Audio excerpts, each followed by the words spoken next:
Oops. And here, okay, I'm sorry. Hi, everyone, That's all and right. welcome to the episode. I'm going to rescale the video here real quick so we get, there we go. And now I can put that behind us. So, welcome everyone to the Legends and Lore, the second season, episode 6. And with me today is not, well, I'm Anna B. Meyer, and with me today is not Mike. He had some family issue business that he needed to attend to, so he will be back here next week. But with me today is Casey Brown. Welcome so much. Welcome to the show. Hello. Thank you for having me. Oh, you're welcome. So I know you've done some awesome, cool stuff from back in the Living Greyhawk days, and then you published some own stuff, and you're still working on some cool Greyhawk stuff. So please tell the audience a little bit about your background and what you've been up to in the realm of D&D and Greyhawk. Absolutely.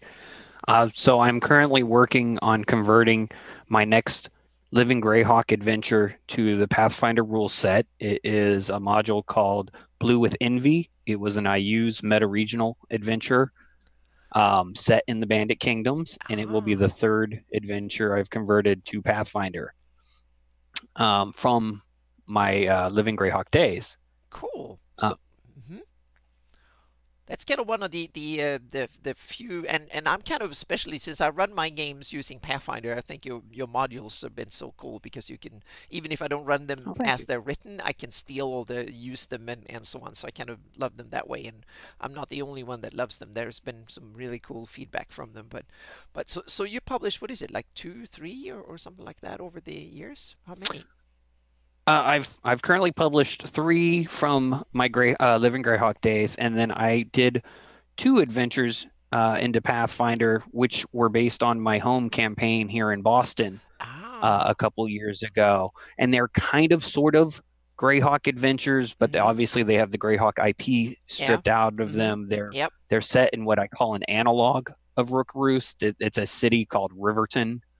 Um, and instead of the Bandit Kingdoms, I can't call it that, but I have a very similar kind of feel to the country in these adventures. And I've currently converted two of those to, well, they were written in Pathfinder, and I've sold two of those. Mm-hmm.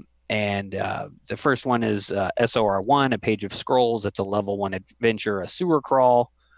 And the second one is SOR2, against the slavers, and it's about null slavers outside of a city. And I've envisioned an adventure path in Pathfinder for these things. Take characters at least to level 12, if not higher. And much of the adventure path was going to be based on what we had done in Living Greyhawk, and combined with what I did in my home campaign here in Boston Yeah. while I was doing grad school up here a couple of years ago. So I kind of go back and forth, and well, I want to work on this SOR1, the Shadows of Riverton, I Mm-hmm. call it, Yeah. Adventure Path. And then I do one of those, and I'm like, well, now I want to convert one of my Living Greyhawk Yeah. So adventures. Bandit Kingdom has been kind of the center of your Greyhawk gaming, kind of both for your home campaign and for the Living Greyhawk or stuff, or how did that come about? Was that because of At, the Living Greyhawk, the state you were living in was designated Bandit Kingdoms, or how did that come? exactly. In 2003, I think it was, Yeah. I had gotten out of the army a few years before that. Hadn't been gaming very much in recent years, and I got a job at a bookstore in a mall, and third edition had come out not too long before this, I guess Yeah. in 99 or so. And so I'm working in this bookstore, and I'm looking at the Dungeons and Dragons books in third edition, and I'm like, oh, this stuff looks pretty interesting. I grew up in the early 80s and mid 80s Yeah. playing, the old stuff that, I'm sure everyone my age in the mid 40s and Mm-hmm. above grew up playing. And so I got really intrigued when some customers came in one day to buy some of the third edition stuff, and one of the books they bought was the Living Greyhawk Gazetteer. Oh. And I was Mm-hmm. like, oh, let me take a look at this book. And I had grown up setting my adventures in Greyhawk. I had the box sets, the Gem of the Flyness, and the various other Greyhawk oriented Greyhawk Wars, I believe it was, and Mm-hmm. the Greyhawk Adventures hardback book.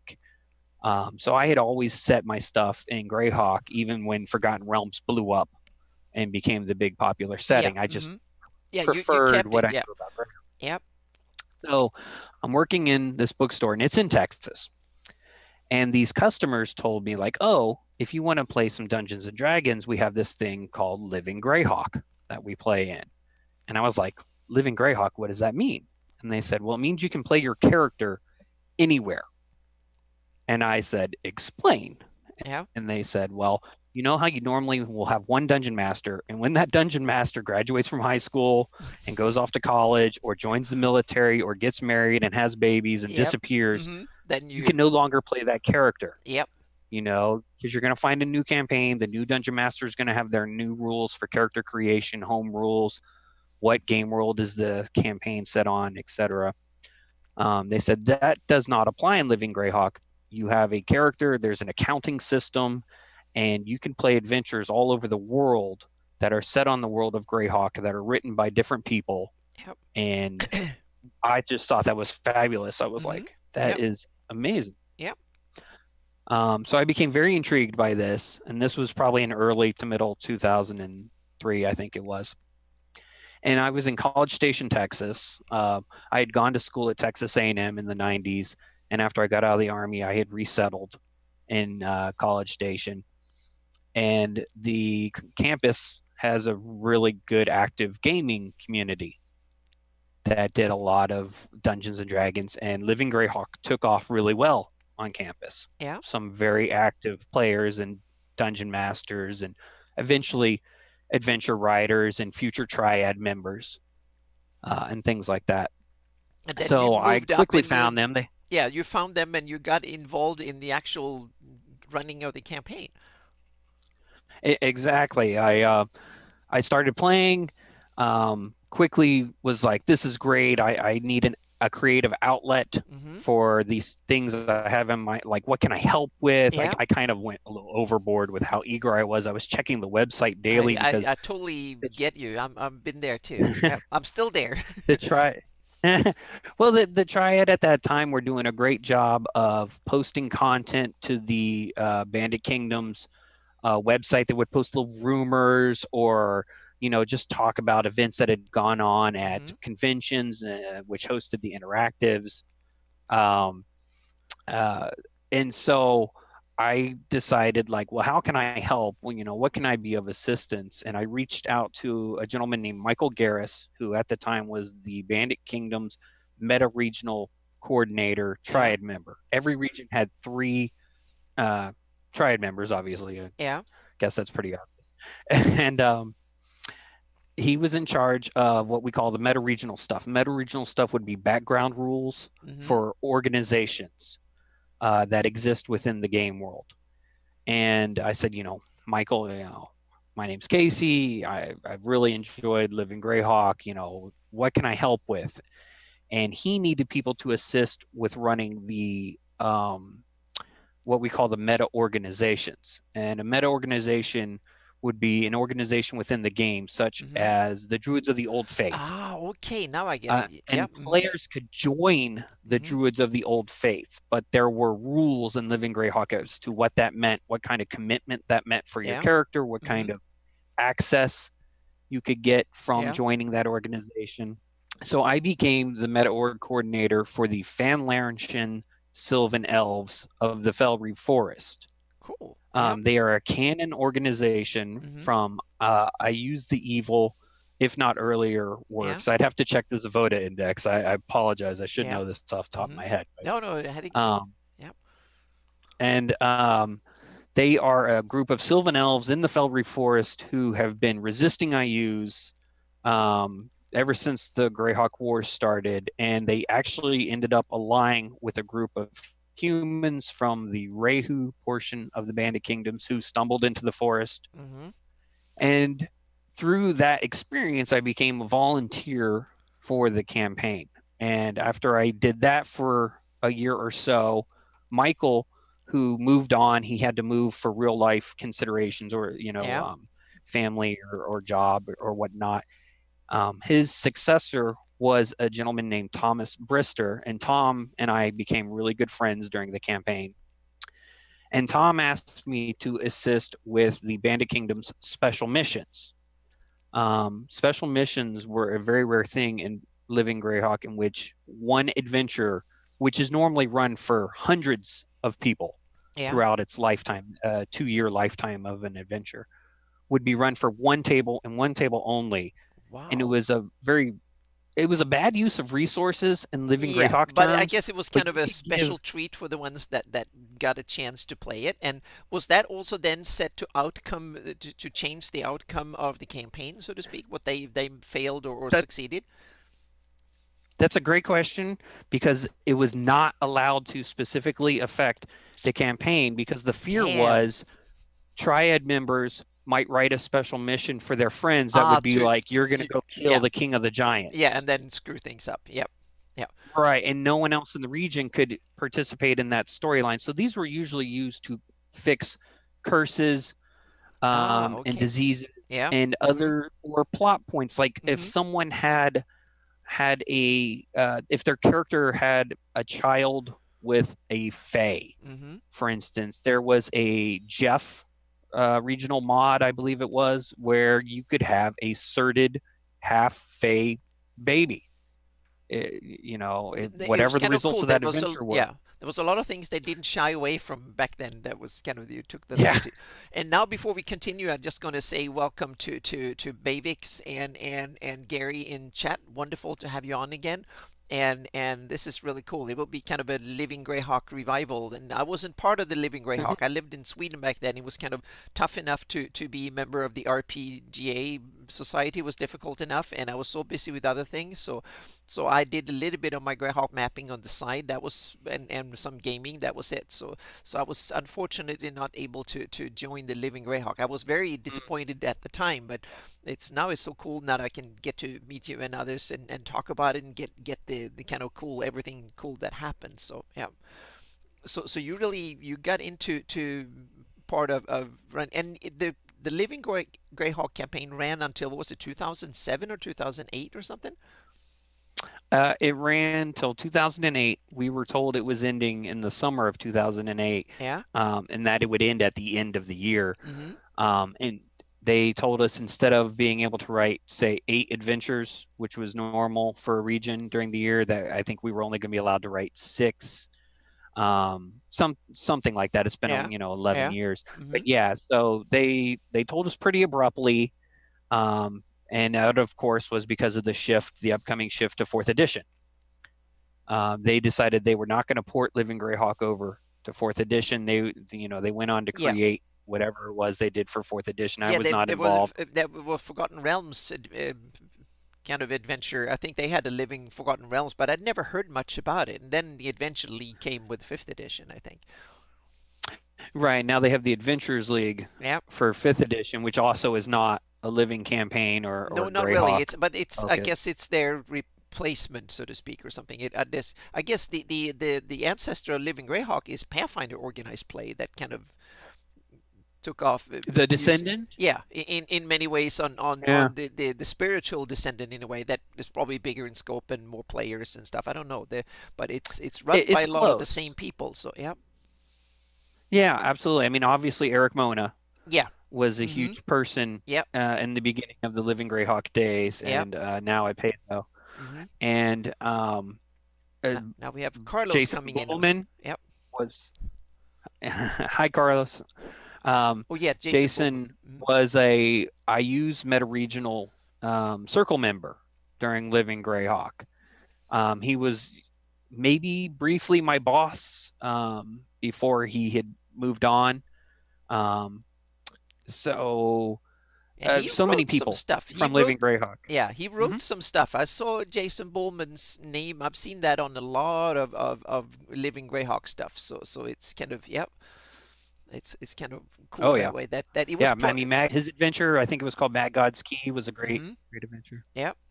Um, so as far as Pathfinder Society, I don't consider that to be a living campaign. I don't really feel like the characters, the story, the adventures, the plot, the dialogue, any of that stuff is all written by the players. It's all written by the players. It's not decisions affect the campaign. I think they have it pretty well plotted out, Ah, and it's not that's regional, yeah. and they don't really have an online interactive aspect to it, as far as I can tell. It's That's been a an couple interesting years because since I've played it. you've seen both of them, and I've only played in Pathfinder organized play a bit. I've run a few adventures when I've stepped in this area when they needed DMs from time to time, and I've played probably about 50 times or so the last 8 years. But I'm just participated a little bit, so I got a little bit of insight. But now when I'm seeing in hindsight Living Greyhawk, so was that more of a living campaign where things changed and the world kind of advanced? Oh, absolutely. Yeah. The best thing that Living Greyhawk did was take player agency into account as often as it could, at How, least in our region, yeah. Bandit Yeah. Kingdoms. How did that work? Uh, Was it like if you had 10 tables and 8 of them succeeded, then the adventure succeeded, or how did that work? exactly. So we would take results, and maybe sometimes those results were fudged or not taken very You accurately okay, if it we was were like tired. yeah, it was like what But any good dungeon master would do, so to speak, would can make sure that it didn't screw up too much. we did want to take in the player agency into account. So Mm-hmm. if there was a convention, we would ask the judges to fill out a little survey. Adventures would premiere at conventions almost Okay. always. Yeah. You know, so the first run of an adventure would determine the results of the adventure because we would have anywhere from, oh, I don't know, 6 to 20 to 30 runnings of an Mm-hmm. adventure at a convention, depending Yeah. on its size. And so we could look at the results. And adventures also span multiple levels. Yeah. So, we would look and see like, okay, what did the level 4 groups do, the level 6 and level 8 groups do? And we would kind of, okay, so the average kind of sum of that is that the green dragon survived. Yeah.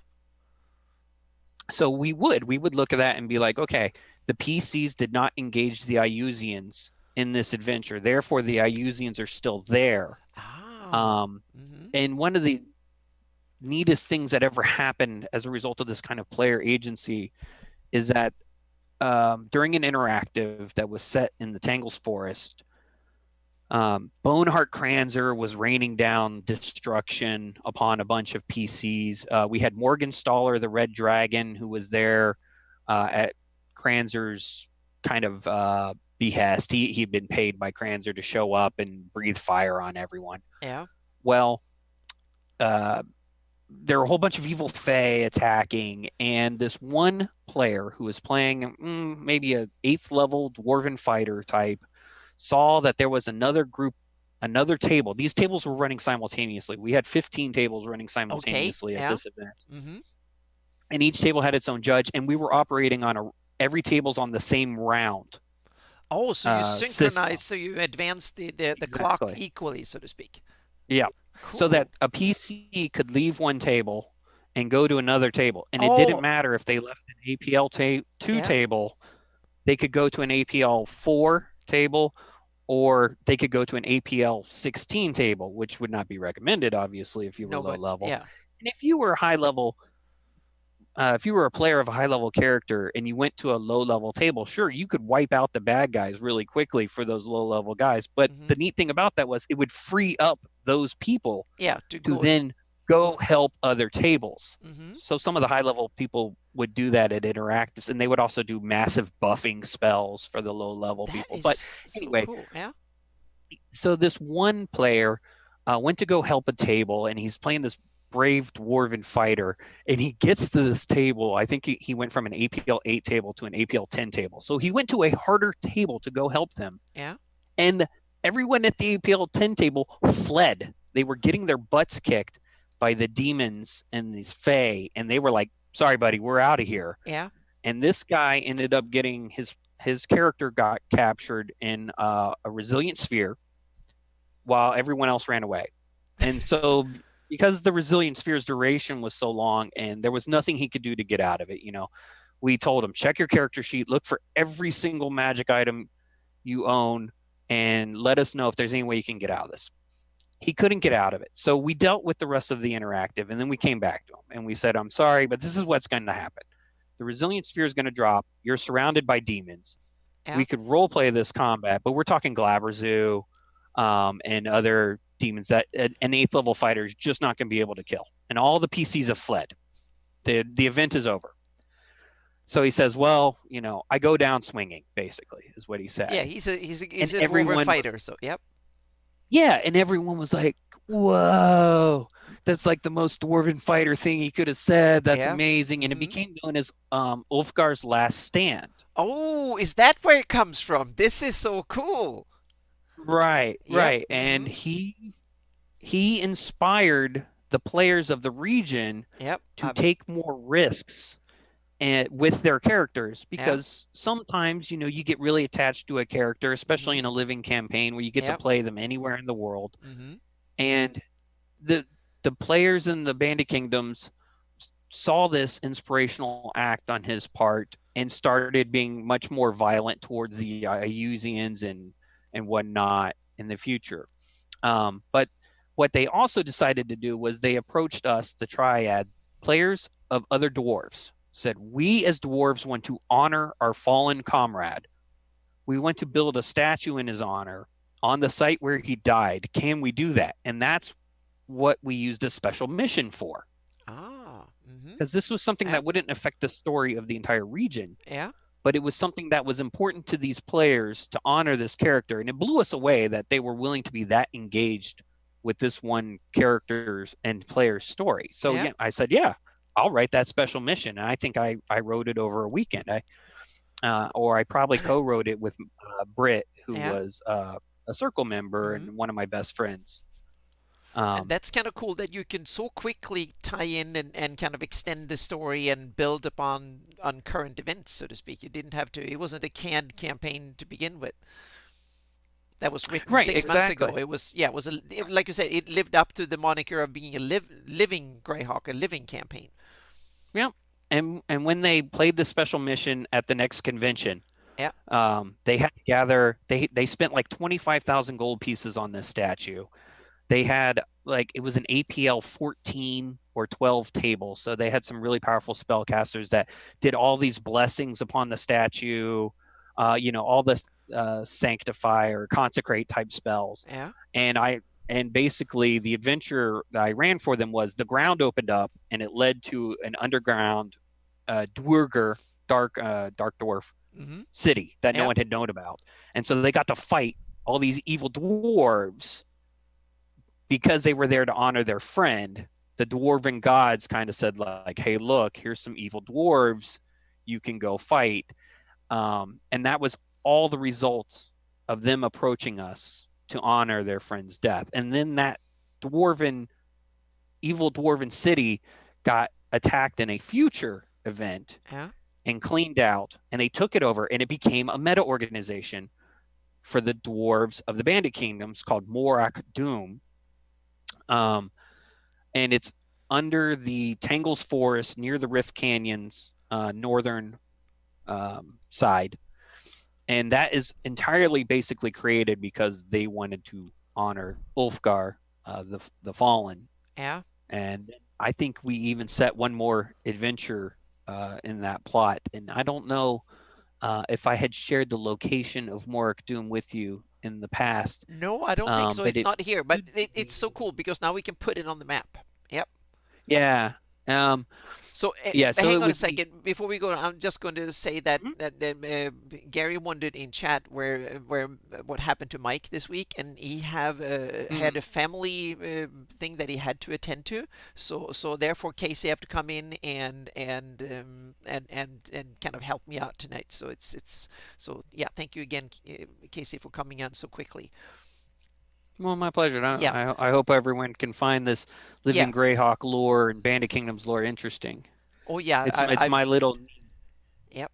So now we have to dig in because this is really cool. I have to put up my Evernote thingy here and put in a map note because this is something that should go on the map for next year here. So I need to put in so I put in map notes. Okay, so we have something. Can you name it again? Oh, Morak Doom, ah, Morak apostrophe Duum. If I recall correctly, I was trying to come up with the name, and I pulled open the third edition Ah, guide to dwarves or whatever and was looking okay. at the Mm-hmm. dwarven language Yep. section. And I'm kind of embarrassed off the top of my head. I can't remember what it means right now, but I know it is in my book, Then the we. Band of Kingdoms summary Uh-huh. book. It's in there. And I'm gonna have to pull that up. I'm kind of embarrassed about that. No, it's I do okay. not remember. It's like people say, "Oh, it's on your map. Show me where it is." It's like I put that 6 years ago. I have no idea. So I can totally get that you disappear. So that it'd be so cool. We can. Yep. Oh yes, and that's one of the things that we can kind of and now next week Carlos will join us and Mike and me. So then we will have Carlos as a guest on next week's show. So yep. Oh, excellent. Mm-hmm. Yep. I'm just gonna find that. I've got my book open. I'm just gonna search through it real quick. Yep. Um, So let's see. If I put this let in chat, is it this is on the page 62. page 62? I have it in the adventures by location section because the special missions that were run there. Ah, page 62. Perfect. Yep. Need to Yeah, put it in. but its first reference is on page 34. Let's see, where is my little footnote about? Um, oh, come on, Casey. Sorry, my computer is No, not the this fastest is these perfectly days. fine. I just need to we need to see where we can put uh, I'm going to put the name. If I hope I spelled it correctly in chat, and we'll see here. So I put it in there, and I think that's the. Well, we'll see. You can look in chat and then see if we need to correct the spelling because my spelling is So usually terrible. So yep. while I'm looking that up, one of the things I'd forgotten, the players who built the statue to Ulfar the dwarf actually told me that they had inscribed a poem onto the Oh, steel plaque, oh, that's right? so And they told cool. me what the poem was, and I got really excited. I was like, "Oh my God, you guys came up with a poem, right?" Yeah. So the poem is, I'm just going to read it real briefly, is Mm-hmm. mine is yours and yours is mine. I will sacrifice in your honor. I would die tonight for you to feel alive. Remember Ulfar. Well, that turns out that that's not an original poem. Those are words from like a Foo Fighters song. And they didn't Oh, tell me that. damn. So So okay. Yep. Mm-hmm. I hopefully have not violated Foo Fighters copyright by Yeah. reprinting those words in my Yeah. Band of Kingdoms Well, book. at least you didn't do it intentionally. So yeah.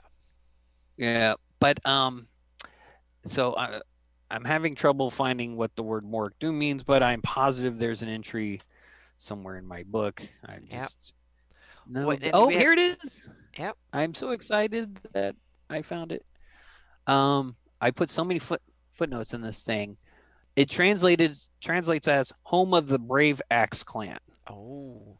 Just a little bit of arcana, I guess I created on spur of the moment while looking through the Dwarven Hand Guide. So anyway, sorry. So player agency was very important during Living Greyhawk, Yeah. and it would affect adventures. NPCs who weren't killed, bad guys, could come back to haunt the PCs in later adventures, and we would level up the NPCs so that they would be able to still menace Yeah. the PC. Mm-hmm. Because quite frankly, Living Greyhawk PCs could level super ridiculously quickly. Oh, and That was actually one of the problems as with the the story campaign. needed, kind of that way. Yeah. Well, the a PC had something called time units, and adventures costed time units for a Mm-hmm. PC to play. Yeah. And Living Greyhawk PCs had 52 time units, and they didn't represent one a week, but that's just the way it worked out. Yeah. And a So, regional adventure only costs you one time unit to play. A regional interactive only costs you one. yeah. An out of So region did you adventure would level up cost you two. by the number of time units you played? Was that just Uh, static like that, or did you have to actually uh, win encounters and stuff in order to level up? Now I know we Living get in Greyhawk deep. characters got experience points, and Mm-hmm. if I included a sample adventure record um in that folder, Anna. Yep. It is labeled let's Is that see, the barf? because a lot of you probably haven't seen it. The IU 602 Blue Scales Red Secrets AR PDF. I don't know if Uh, you can share that with the audience. yeah, let's see here. Oh, blue scales. Yep, there we go. We can share that here. Hang on a second here. We can. And Gary, I appreciate your kind words. I'm catching up on chat while Ann is looking that up. Thank you very much. Gary was a huge inspiration to me when I wrote the Bandit Kingdoms summary book. I spent a lot of time chatting with him during the Thursday night chats as I was working to refine that book in 2010 and 2011, I believe it was, before I published it in 2012. So I definitely want to give Gary a public shout out here because without him and the Living Greyhawk Gazetteer, there would have been no Living Greyhawk and there would be no Bandit Kingdoms unofficial summary. Yep. Yes. So Yep. this is an actual adventure record from the campaign for one of the adventures I wrote, and a lot of people who haven't played Living Greyhawk won't have seen. But this is our accounting system.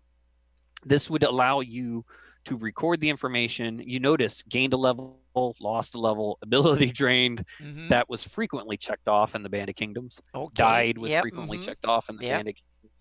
Um, or the event name. The event would be like the convention name, or you had to name your home events in the RPGA's tracking system. Yeah. Dungeon Master signs off with an RPGA number, but over to the right, we get to the nuts and bolts.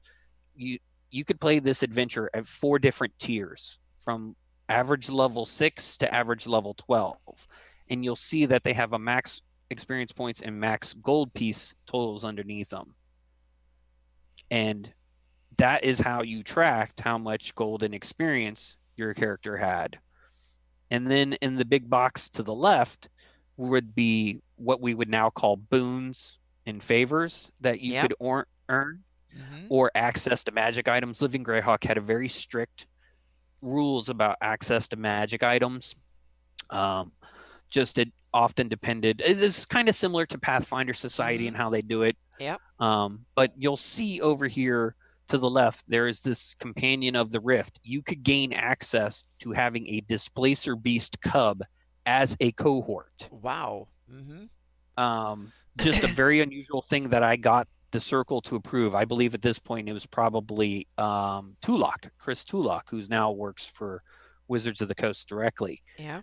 He was the IU's circle member who would Mm-hmm. be double checking the final editing and the approval of the access granted in an adventure. Yeah. Um, a character could go off with Morgenstaller the Red Dragon and gain some powers.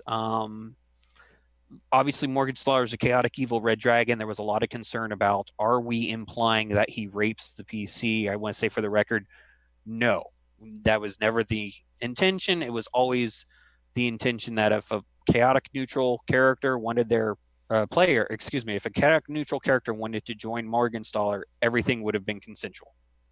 Um, the original intent was that you could have a half red dragon baby. And the circle just kind of said, yeah, that might be a bit much. So that is not on You, here. it's kind of cool. The Living Greyhawk campaign didn't shy away from much, so to speak. It was kind of yeah. It's kind of Right. those were the days. Yep. Yep. And Yep. first, So, yeah. Please go on. oh, sorry. And then you'll see in the bottom boxes, the items found during the adventure is where you gained access to specific magic items that you could then Yeah. purchase with your loot, Mm-hmm. and a box for tracking lifestyle costs and everything else. So this, you would have folders of these things for each character, and this would basically be your Bible for the character's experience gold and what equipment they had access to. And that's just really neat for me to see because I really Yeah. haven't looked at this one in a Mm-hmm. while. Yep. This adventure was one of my favorite babies. Yep. So cool. And now I have to say welcome to Wily Hobbit, and thank you so much for liking my maps. That's awesome. Thank you. Thank you so much. Yep. Yeah, this is and now this reminds me. I can see a lot of parallels with how Pathfinder organized play. How you got the tier system and the adventures and or the boons and some of the how treasure and magic items and stuff like that. So it's kind of cool that Greyhawk was the it was probably the first real big like living campaign ever attempted. I think I never heard of one before. I, well, Living City predated Ah, it. okay. Set on the Forgotten Realms on I didn't play in it, but it's that city Waterdeep maybe. Baldur's Gate or Raven's Bluff, or it's the Ah, city they okay. always use in the video games for Okay, Forgotten so not Realms. Waterdeep then? Um, no, it wasn't Waterdeep, and it was a very high magic, high fantasy living campaign, and low level characters would end up with +5 weapons Mm-hmm. because Forgotten Realms. Yeah, And when that came to kind of a grinding halt in the late 90s due to various issues that I can't really go into because I wasn't participating in it, I just always heard the aftermath. yeah, Many of those writers and administrators matriculated into Living Greyhawk, and you'll see in a lot of early Bandit Kingdoms adventures, year one, that some things you're like, this really doesn't pertain to the Bandit Kingdoms or Greyhawk. This was clearly an adventure that was kind of written for Living City, and then when that campaign kind of disappeared, they had this and they kind of shoehorned it in. There was maybe just one adventure in the Bandit Kingdoms that yeah. definitely was that like that, and we later retconned. But Mm-hmm. for the most part, the early Triad members, I mean, you had people on there like Tom Harrison, who is known to the Greyhawk community as Blue Sponge, right? You know, this guy goes way back into Greyhawk fandom Yeah. um, in Thursday night chats. Um, so you had people familiar with Greyhawk, but you also had people who were Just loved playing it more and never. left over Yeah. from Living City, Mm-hmm. right? Yeah. And And so it took a couple of years for Living Greyhawk to kind of develop. I'd say probably 2 to 3 years yeah. before it developed its own feel and flavor. Yeah. And we have a good question from Gary in chat here. Did other regions adopt similar tracking templates? Every adventure had one of those adventure records, Mm-hmm. whether it was any region on the world or whether it was a core special that was run at Gen Con. That was the template Okay, used so that was the Living Greyhawk worldwide, but standard. they would have different. Yeah, they would have Mm-hmm. different shields. They maybe Yep. could use some different Yeah, color. I've You could maybe seen move many things different ones around. that yeah. Yeah, I don't think it was Neverwinter. I really forget. But if you Google Living City, Yeah. you can learn more about Oh, that cool. Yeah. campaign Yeah. and what it did in the Mm-hmm. 90s. Yeah, now we have another. Um, Gary comes with another interesting question. The vision of Rift Canyon, and it's kind of cool. When you read some of the text written for Canyon, you get like it's a mile deep and it's a few miles wide or whatever. And when you look at the map and stuff, if it's only a mile deep, it will be like Temescal Valley that I live here. It doesn't look that impressive at all. And I didn't read all this stuff because when I started adventuring and started working on my maps, the Living Greyhawk Gazetteer wasn't written and the Living Greyhawk campaign hasn't started. So I kind of envision it as this huge scar that is like 10 miles wide and hundreds of miles deep and interplanar abyssal shadow plane whatever at the bottom, so to speak. So God knows what's down there, and I envisioned it the size it is on the map, and it's not just like a symbol, it's actually there as a huge scar down, so making Grand Canyon times 10 or something like that in size. And that was kind of became my vision for my campaign. And then when I did the map, I was kind of I need to put that in there, so I just did it that way. What's your take? Did when you played or in the Living Greyhawk campaign, was it only like there's people having farming at the bottom or stuff, or was it oh no, yeah. it was the big depth with scary monsters and all that, or Yeah, but not as deep as maybe you thought it was. But that's a great question. Do you want to throw it up there so people can sure, look at yes, yep, the we Rift we Canyon? yep Because I love your map and thank you, how you yep. show it. Yep. So we show it here. So yeah. So I yeah. Please go on. So, like, I had never thought about the discrepancy from a geological point of view, as you point out, that basically it's not really a canyon, it's a valley. Yeah. Yep. based If on you the read the measurements. And description. Yep. yeah, because everyone just looks at it and it looks like you're looking at it from orbit, Yeah. and it's dark and it's Mm-hmm. black on your Yeah. map. And I think Yep. it was very similar on Eric Nonson's map and Exactly. all Yep. the other Mm-hmm. previous maps. Yep. And It's I had always thought that maybe, it was a mile deep or 2 miles deep or whatever it says in I Use the Evil or yeah. earlier canon, and that there were lots of caves and lots of monsters down there. But you also have the Men of the Rift, based out of Rift Crag, Mm-hmm. who occupy this place, and are using it as a hideout Yeah. for their various activities. And you when you mentioned about it should be deeper, that really got me thinking, like, that would be so cool, but why don't we think about it that way right now? So that Yeah. I'm kind of in transition in my brain about, like, Yeah. how deep and bottomless should the Rift Canyon be, but I don't necessarily have, like, say, a theory on what's at the bottom, like shadow plane stuff or anything. I just kind of think in general terms, like, there might be a lost valley of the dinosaurs Mm-hmm. down Yeah. there. Or I know we put displacer beasts in there.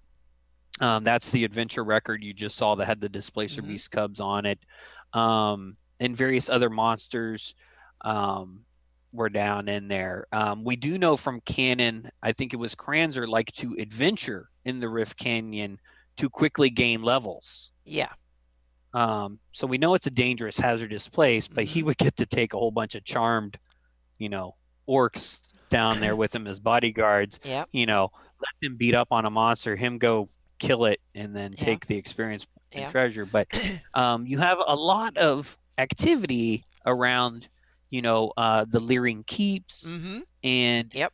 you have various mines. We created the Garuska silver mines during Mm-hmm. Living Greyhawk. I think one Yep. of my We can predecessors did. zoom in a bit here. And Yep. Mm-hmm. yep, and you've incorporated people's ideas on Verilos and Dragotha's lair.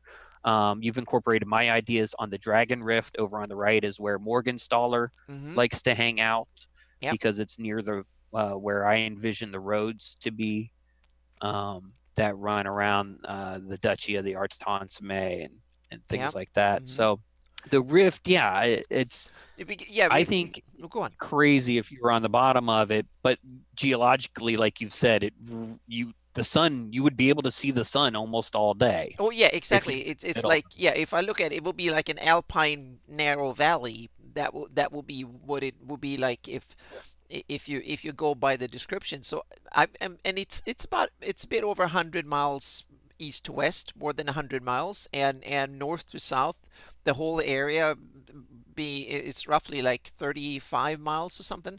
So Mm, that's what.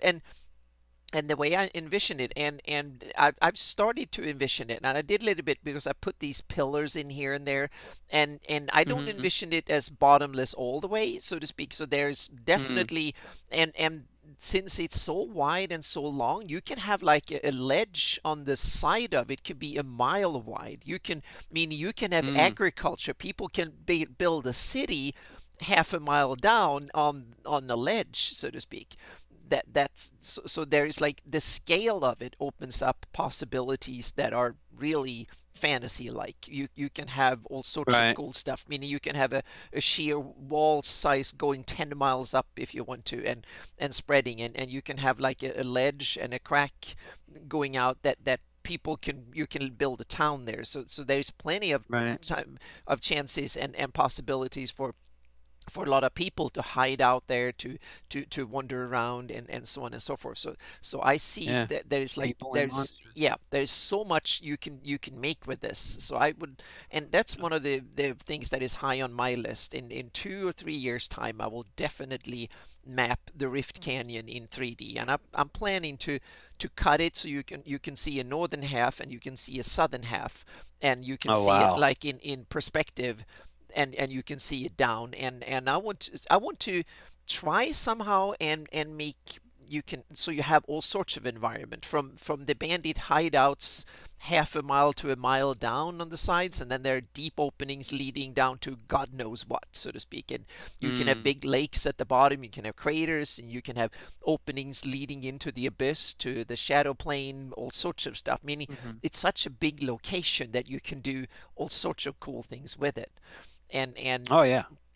so I want to make it kind of more fantastic than it is in the early descriptions. But I can understand why the descriptions were that way, because no one had seen modern Hollywood movies or 3D special effects or anything like that. It's like Ben-Hur was a technical masterpiece back when the original stories and stuff were written.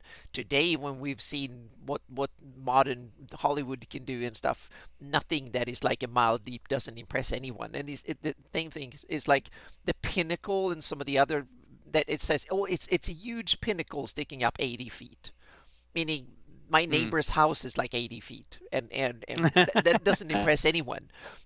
And Right. meaning, in order for something to be impressive, I always put like times 10 on things, so to make them ten times bigger. Mm, So if you have like a huge stone pillar, needs to be a few 100 feet at least, otherwise it's not even mentioned to be any. Then it's a local landmark, not something that is across the Flannies.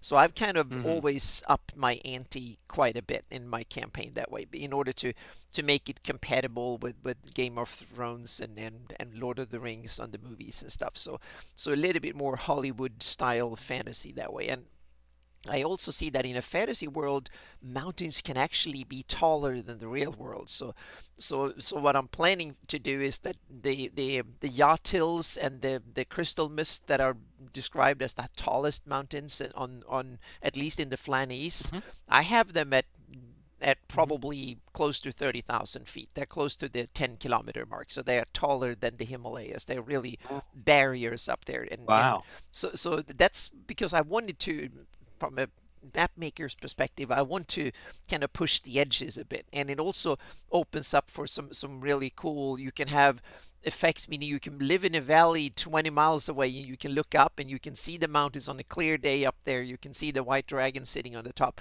miles and miles away, and you can have, Mm. so I want to kind of push the boundaries a little bit. I think it's kind of cooler that way.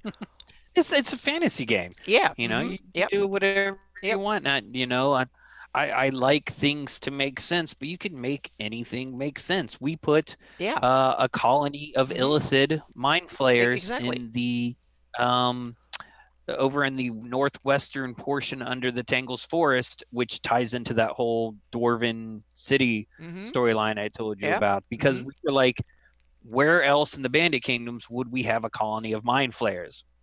The Rift Yeah. Canyon, Mm-hmm. of Yep. course. Yep. Um, so, yeah, it's a fantasy world. Absolutely, it should be fantastic. Yep. So I want to yeah, I want to kind of convey some of that and make it possibility, and have a bigger canvas, because if you have that, that means that you can kind of plant more stories in there, and I want my maps to be kind of that canvas that have more possibilities for people. Meaning, if you want to put a cool little place for your adventure, you look around on the map and say, "Oh, that's a cool little spot. That will be the perfect one for my adventure." So the huge kind of inspirational canvas, not the one dictating you to do. It needs to go here, whatever. But one of the oh, now we have to Anundson's. I forgot his first name. um, Eric. Eric Anundsen. Yep, we have to Mhm. show his map, because that was one of the Oh, okay. of the area, because that's one of my inspirations. He kind of preceded me Oh. in a lot of ways as the mapper of the area, and his map that he did of the Rift Canyon and the area is my biggest inspiration. Darlene was the first inspiration, but I kind of he added to it, and I kind of made sure that my map would match his as much as possible. Yeah, that's nice. I'll fill in the people who don't know. Eric Yeah. Anonson was a triad member for the Shieldlands region of Living Greyhawk, and he was an amateur cartographer, I believe amateur. Mm-hmm. And Yeah. he Well, he he did a lot great of cool. Yeah. maps. Yeah, and he shared them on his website. And when he he got to this region of the Flaness. He was doing the Pale and the Bandit Kingdoms and the Shield Lance kind of all together with the Rovers of the Baron. He was kind of, doing them in big grids. And I was like, Eric, this is awesome. Can we please use this in Bandit Kingdoms Adventures? And do I have your permission to modify your beautiful maps, knowing my modifications are going to look like crap on your beautiful maps? And you'll notice on here, everything that looks like crap is me, and everything that looks good is Eric. The Tangles Forest denuded is because Kranzer had the forest attacked in 596 and they Oh. destroyed all vegetation. So I Oh, used he actually probably managed. Wasn't it written paint. somewhere that the tangles were so hardy that all the attempts to kind of eradicate it kind of didn't work? So he actually succeeded? Yep. Yeah, that was in I Use the Evil, I Mm-hmm. believe, where they Yeah. talk about how fast the Tangles regrows and no Yeah. one knows why. And we never even really addressed why the Tangles was so quick to regenerate before. I always just assumed there was some sort of old faith druidic magic involved or something from the Rift Canyon leaching into it. Yeah. But we had Kranzer go off and make a deal with a bunch of Unseelie Fae as part of an IU's plot line where IU's was doing crazy This. stuff in the Outer Plains. Oh. So, and this was a plot point. We were going to destroy the forest no matter what, uh, unless the players during the interactive could stop us, Mm-hmm.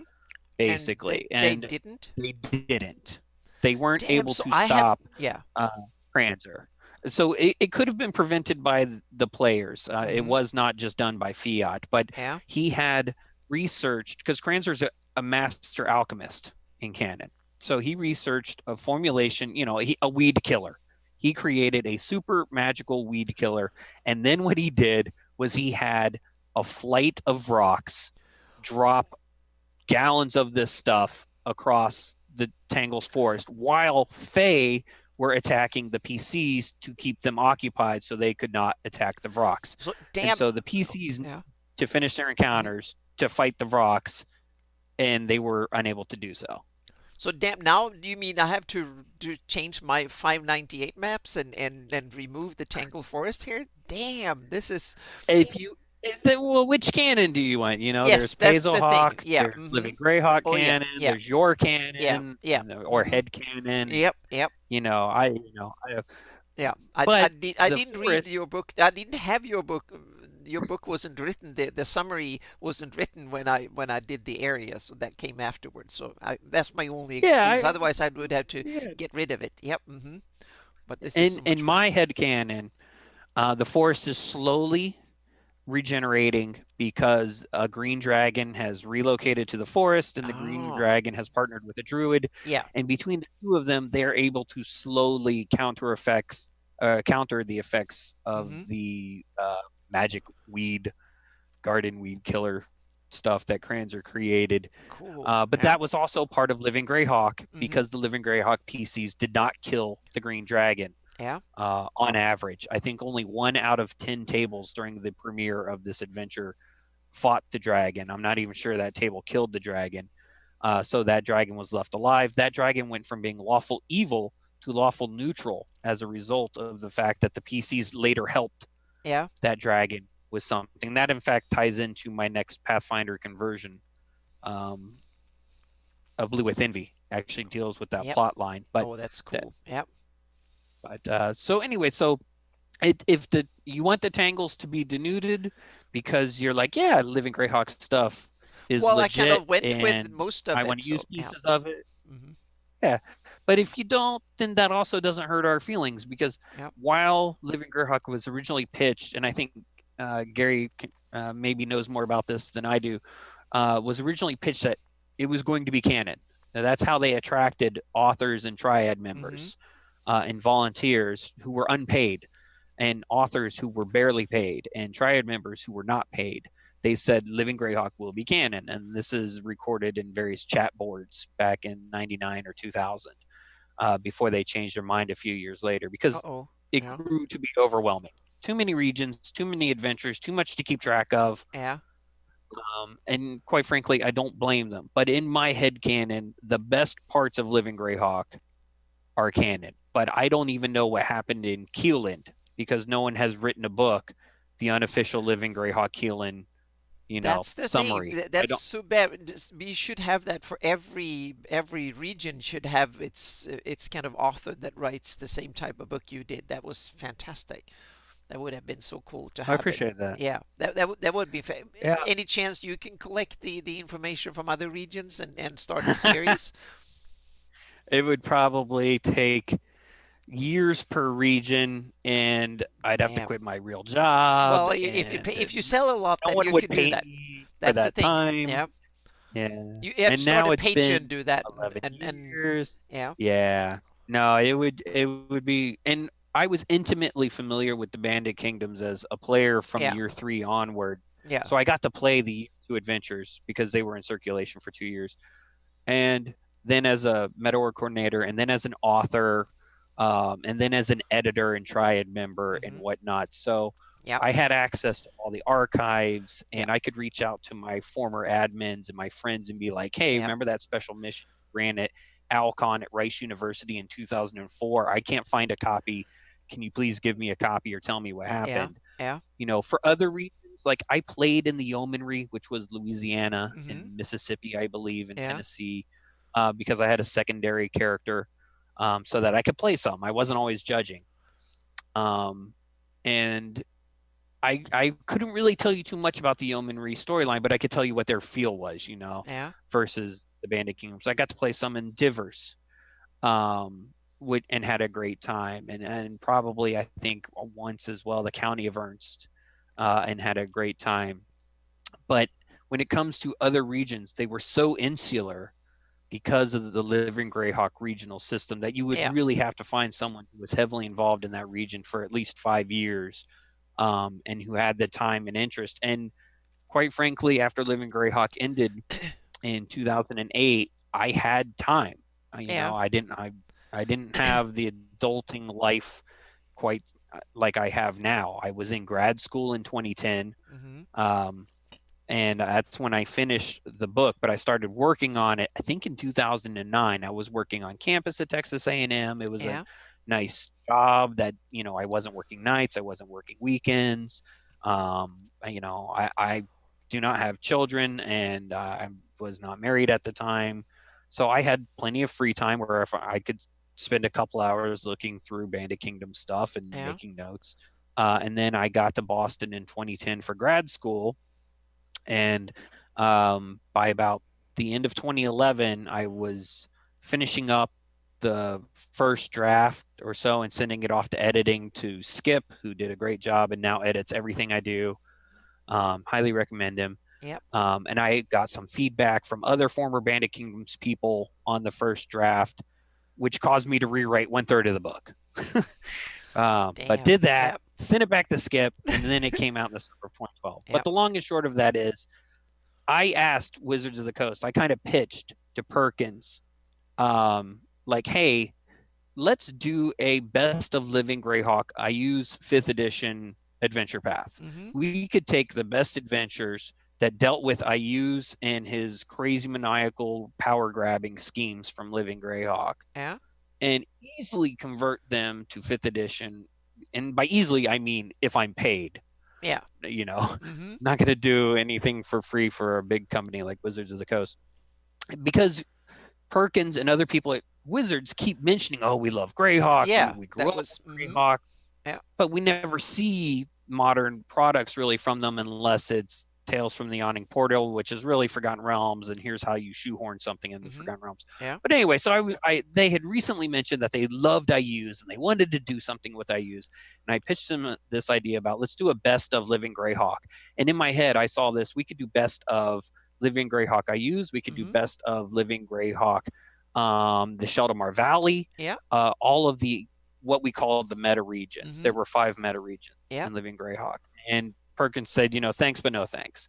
So there's clearly no financial incentive on their part. Sorry, I'm moving my Yeah, laptop but around. now it's kind Um, of interesting when you because Gary has an interesting he an exclamation mark DM's Guild exclamation mark. So what's your if they if or when, depending on what side of the hope issue where you are, so to speak. Would that be something you could consider releasing stuff like that on DM's Guild, or is that something you would? Because there are several others who sit in the kind of developing stuff so they can kind of push it out on DM's Guild if they open it up for Greyhawk stuff. That is a great question, and you're Yeah, one of the best soundboards I've had for this in recent years. You and Brian Saracinas. yeah, Um, so originally, I was very poo-poo against the idea of Greyhawk going DM's Guild. I yeah. like the idea that there will be curation. Mm-hmm. Um, I'm not saying like I need to set the Greyhawk tone or canon for the rest of the planet, but I just had this idea in my head that there would be so much just junk that it would be hard to Oh, find yeah. the really good authors Mm-hmm. and their stuff. And I discussed this a lot with Brian, and knowing that Joe was working on, his big project in case Greyhawk ever goes DM's Guild. Yeah. Um, and slowly, you guys kind of talked me into thinking that, you know what, if Greyhawk goes DM's Guild and Wizards of the Coast is clearly showing no sign of doing their own Greyhawk stuff, then yes, maybe we, the community, will be the gatekeepers and the Yeah. Mm-hmm. curators.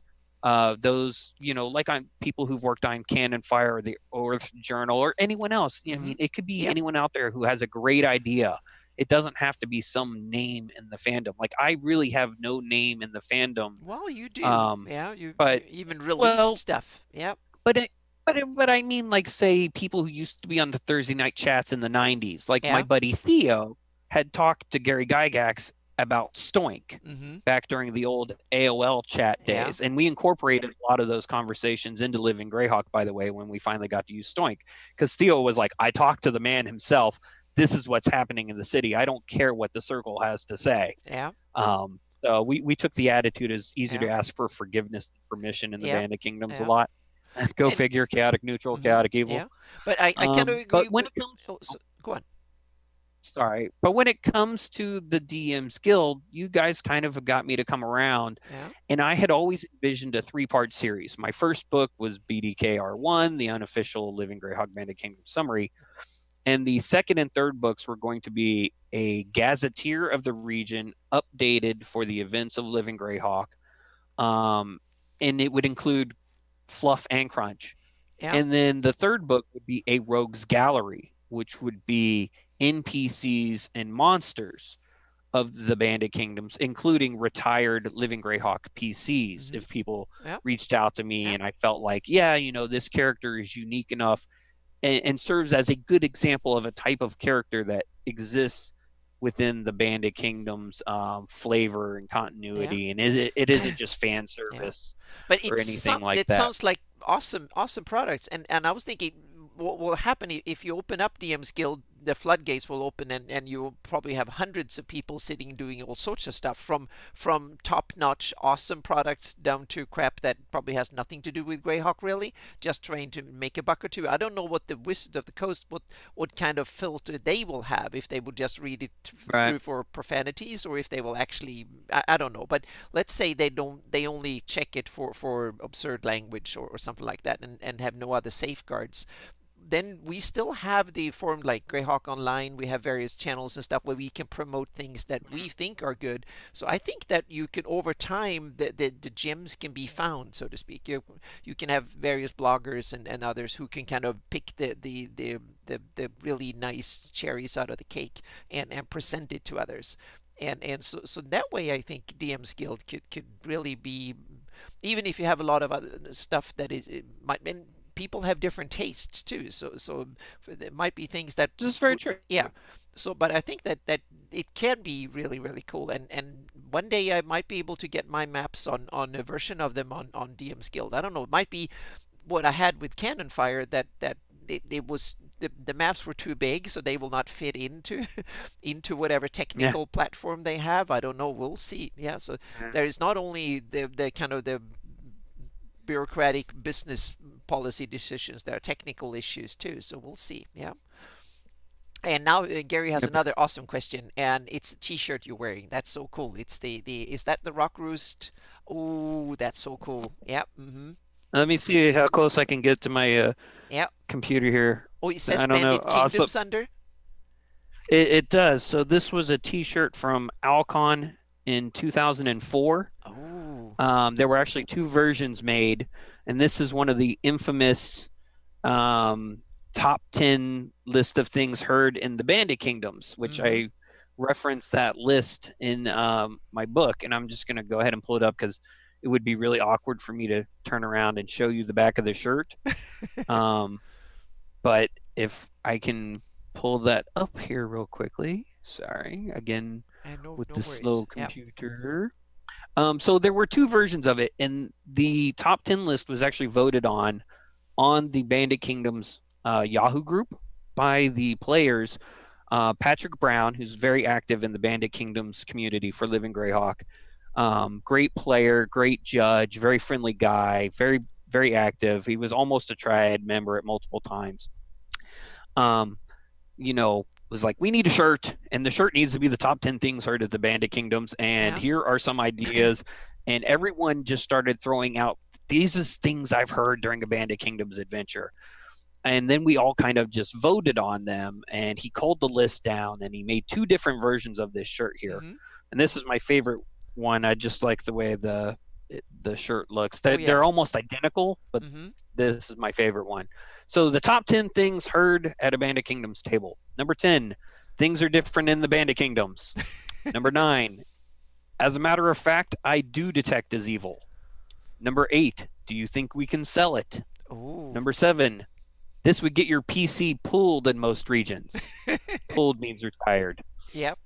Number 6, you say Medusa, I say artist. Number 5, I am the lesser evil. Number 4, scream once for help and twice for run away. Oh. Mm-hmm. Number 3, don't turn the zombies, they're working. Number 2, dead body, I say we shoot it from here.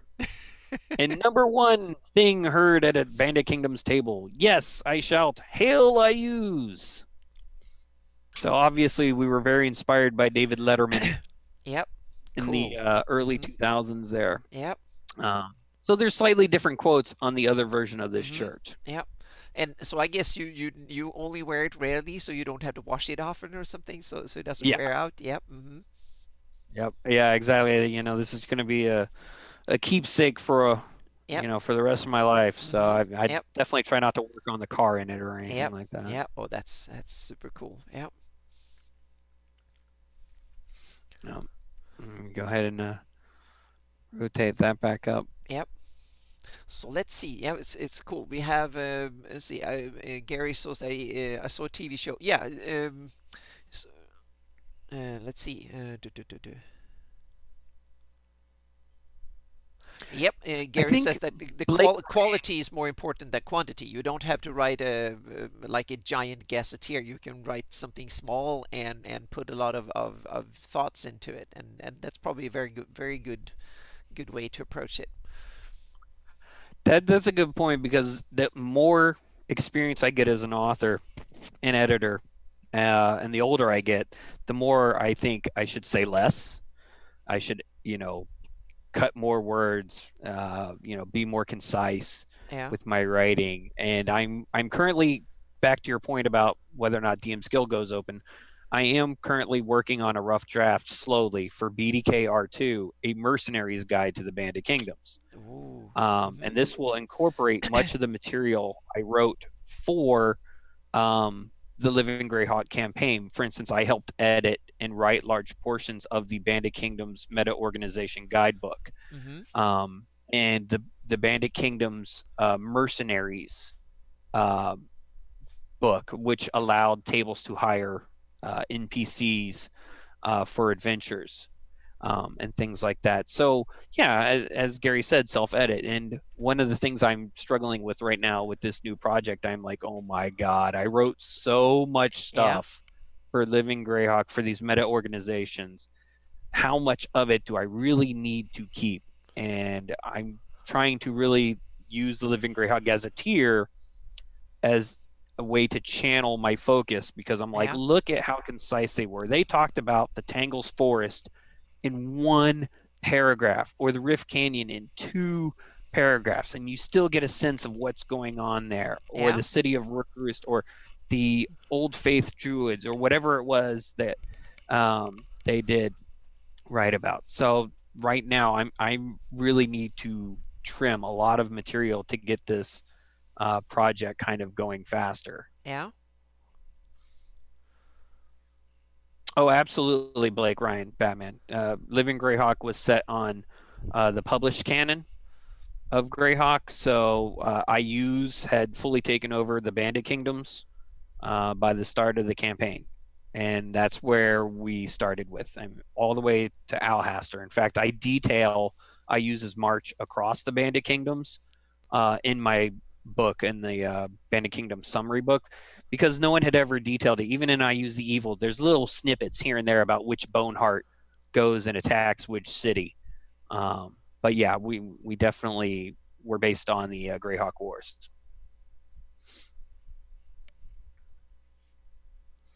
Um, but anyway, so yeah, I'm working on this uh, Bandit Kingdoms Mercenaries Guide book, and then I will do the Rogues Gallery. Mm-hmm. And if they're DM's Guild, they'll be 5th edition compatible. I'm fully planning on having crunch in there, whether it's backgrounds or other 5th edition character options that fit the Bandit Kingdoms, and maybe Oerth, but Yeah. I'm going to be very focused on the Bandit Kingdoms with my work. Yeah, and often I guess it's kind of a good idea to either focus in a geographical region, or like me, I'm focused on the map bit, and I try to just do that bit, and I would love to write stuff and so on, but I realize I'm not much of a writer, so it will be kind of terrible. So we'll we'll see. But I'm trying to continue to develop just the map bit, and try to keep the Greyhawk being the best, or at least best mapped campaign setting in the world. And I think right now, I think Greyhawk is kind of high on the list on being the best mapped campaign setting. Yeah, I mean, if you pull up your map of the Bandit Kingdoms, for actually pull up Darlene's, if you don't mind. You sure? Yep. Darlene, Yep. if you pull up Darlene's version of the Bandit Kingdoms for me real quick, um, because the work you've done is amazing. We have the, let's see here.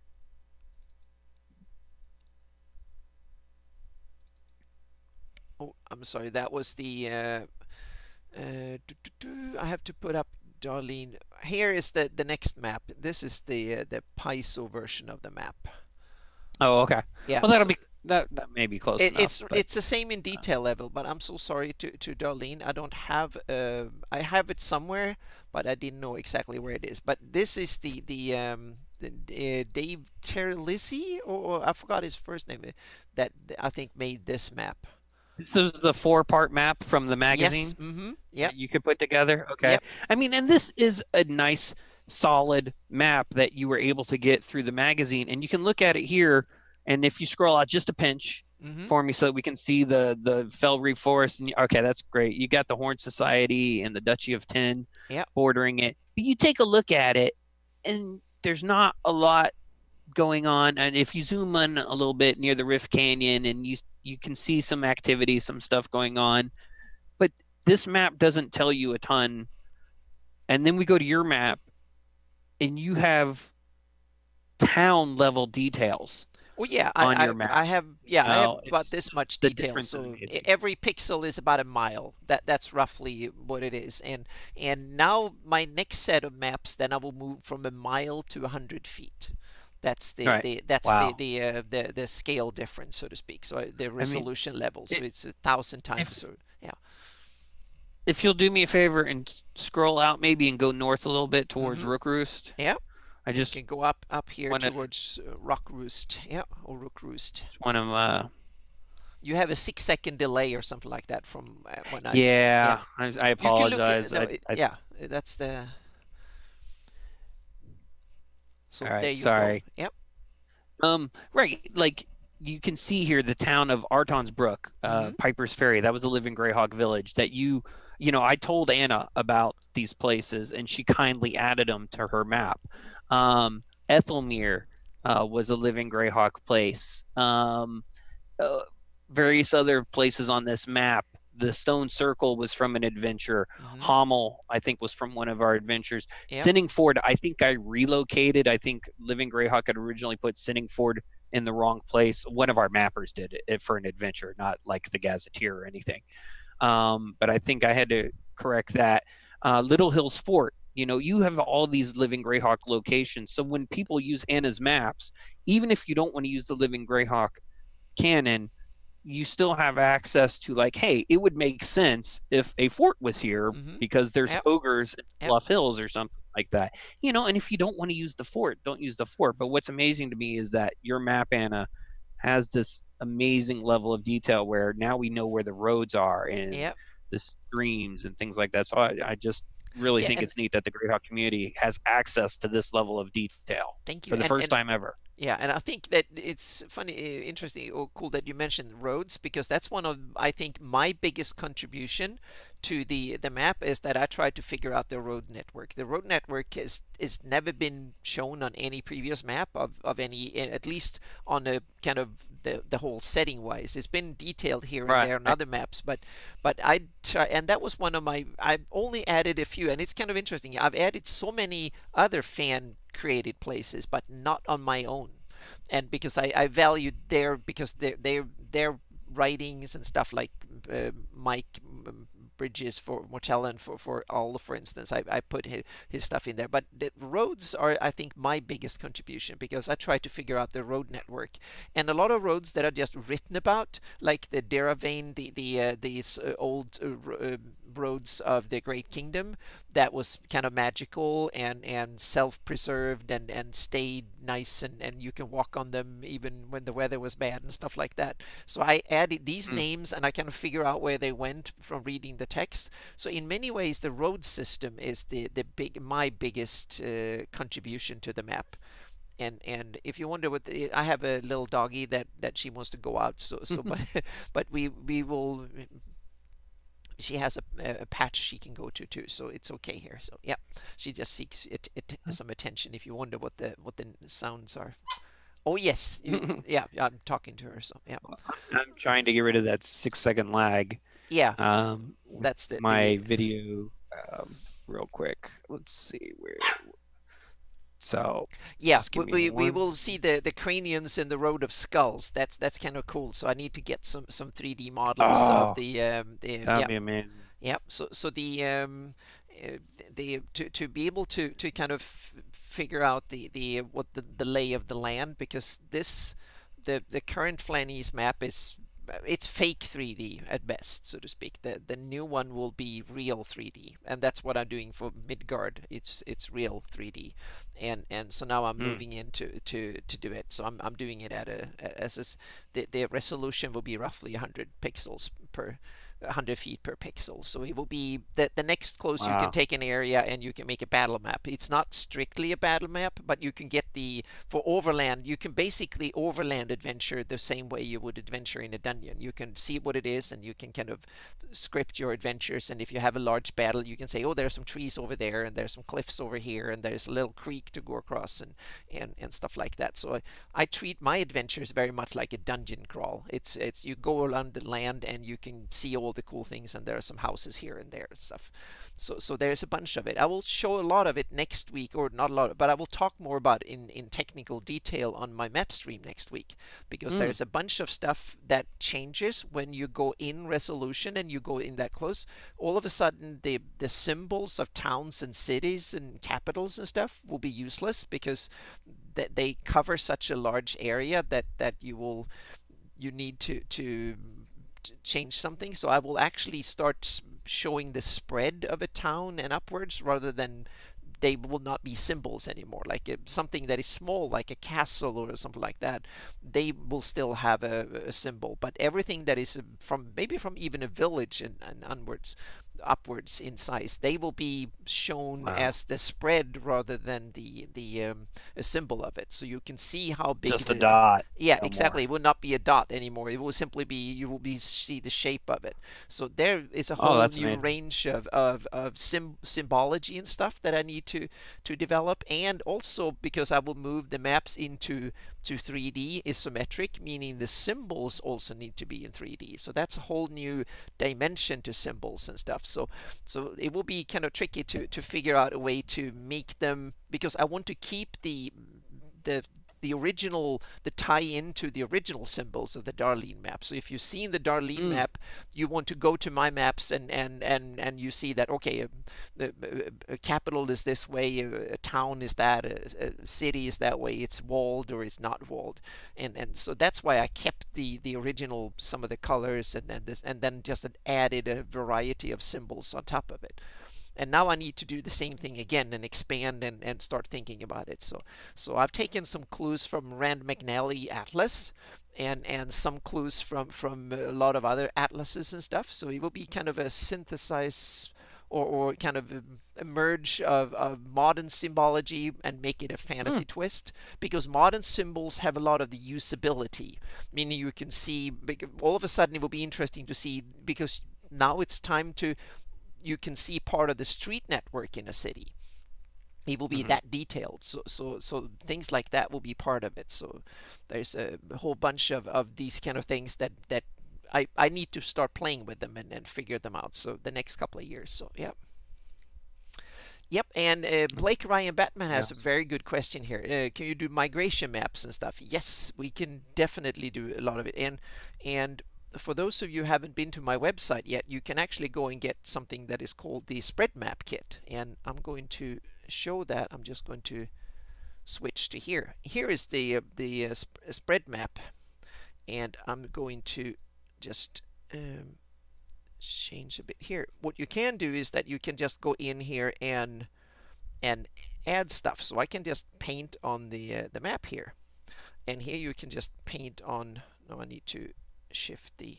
Here you go. So you can simply paint in colors on the map. So you can take an area. I can zoom in a bit so we see what we're doing here, and you can just paint on. And here it's just a blob, so that's not really that interesting. So I can remove Mm, it here, but there is. I made the spread map kits come with a, a bunch of spread colors. So if you take here, so here, now I need to change the color again. So white, here you have them. So they come with already pre-made, so to speak. So they cover just a little bit of, and they only cover land areas. So you don't get the all the water areas and stuff are already masked for, and you can remove that mask if you want to use it. That comes with water masks, so if you just want to paint the water, you can do that too. uh, And you can also instead, meaning I don't want to have the terrain, I want to have the just a black and white map, or like a grayscale map. So I just want to see or I don't want to have, let's see, I don't want to have heraldry and stuff on. Let's see here. There's a bunch of stuff here we can credit parchment heraldry. So I don't want to have heraldry on my map because that's it's not really needed here. So then I can just go in and say that for Yundi I want to I can wipe it off the map. I'm sorry, yes. that was wrong of me.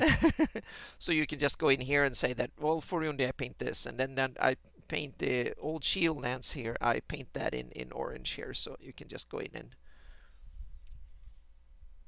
now I'm very crude here. But what you can do is that you can take a small thing and you can paint. You can put symbols, or you can. Oh, come on here. So there we go. And you can just make small kind of.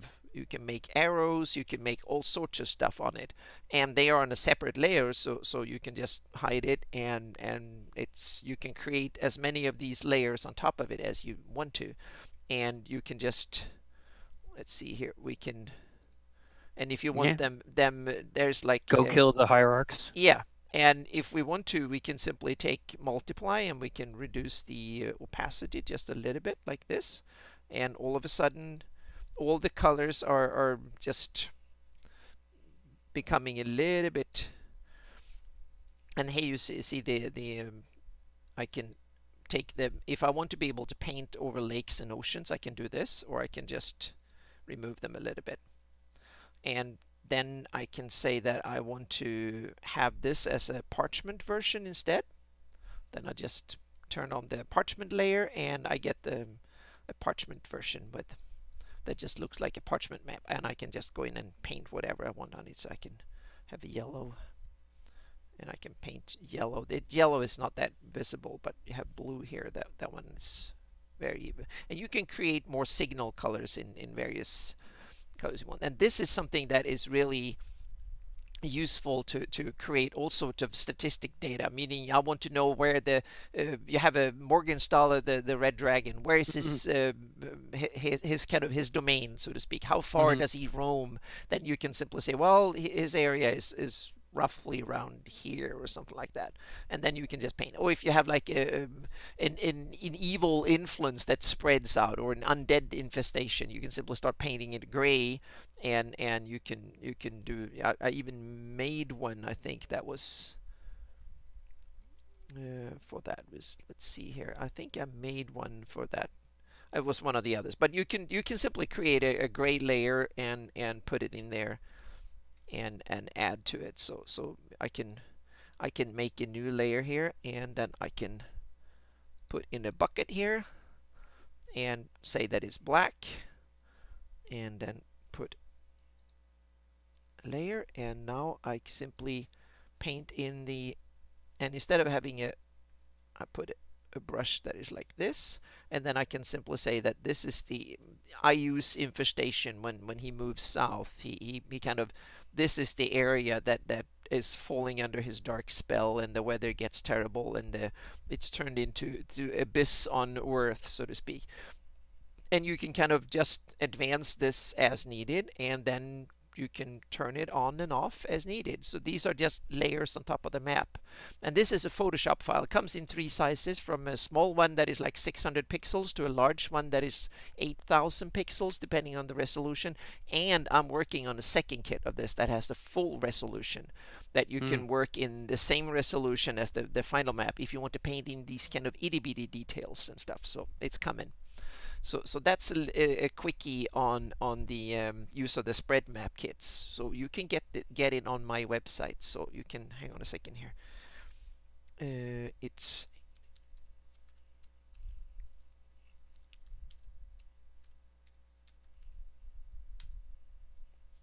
and now I can't post because I'm not logged into to it's ghmaps.net. Yep. So I need to go into my, I'll do that dashboard real quick here, and I go into the settings,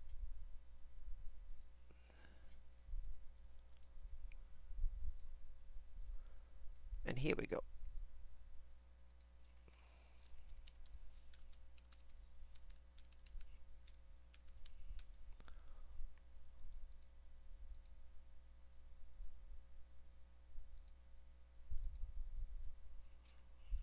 No, for some reason I can't post in the chat room today. I'm so sorry about that.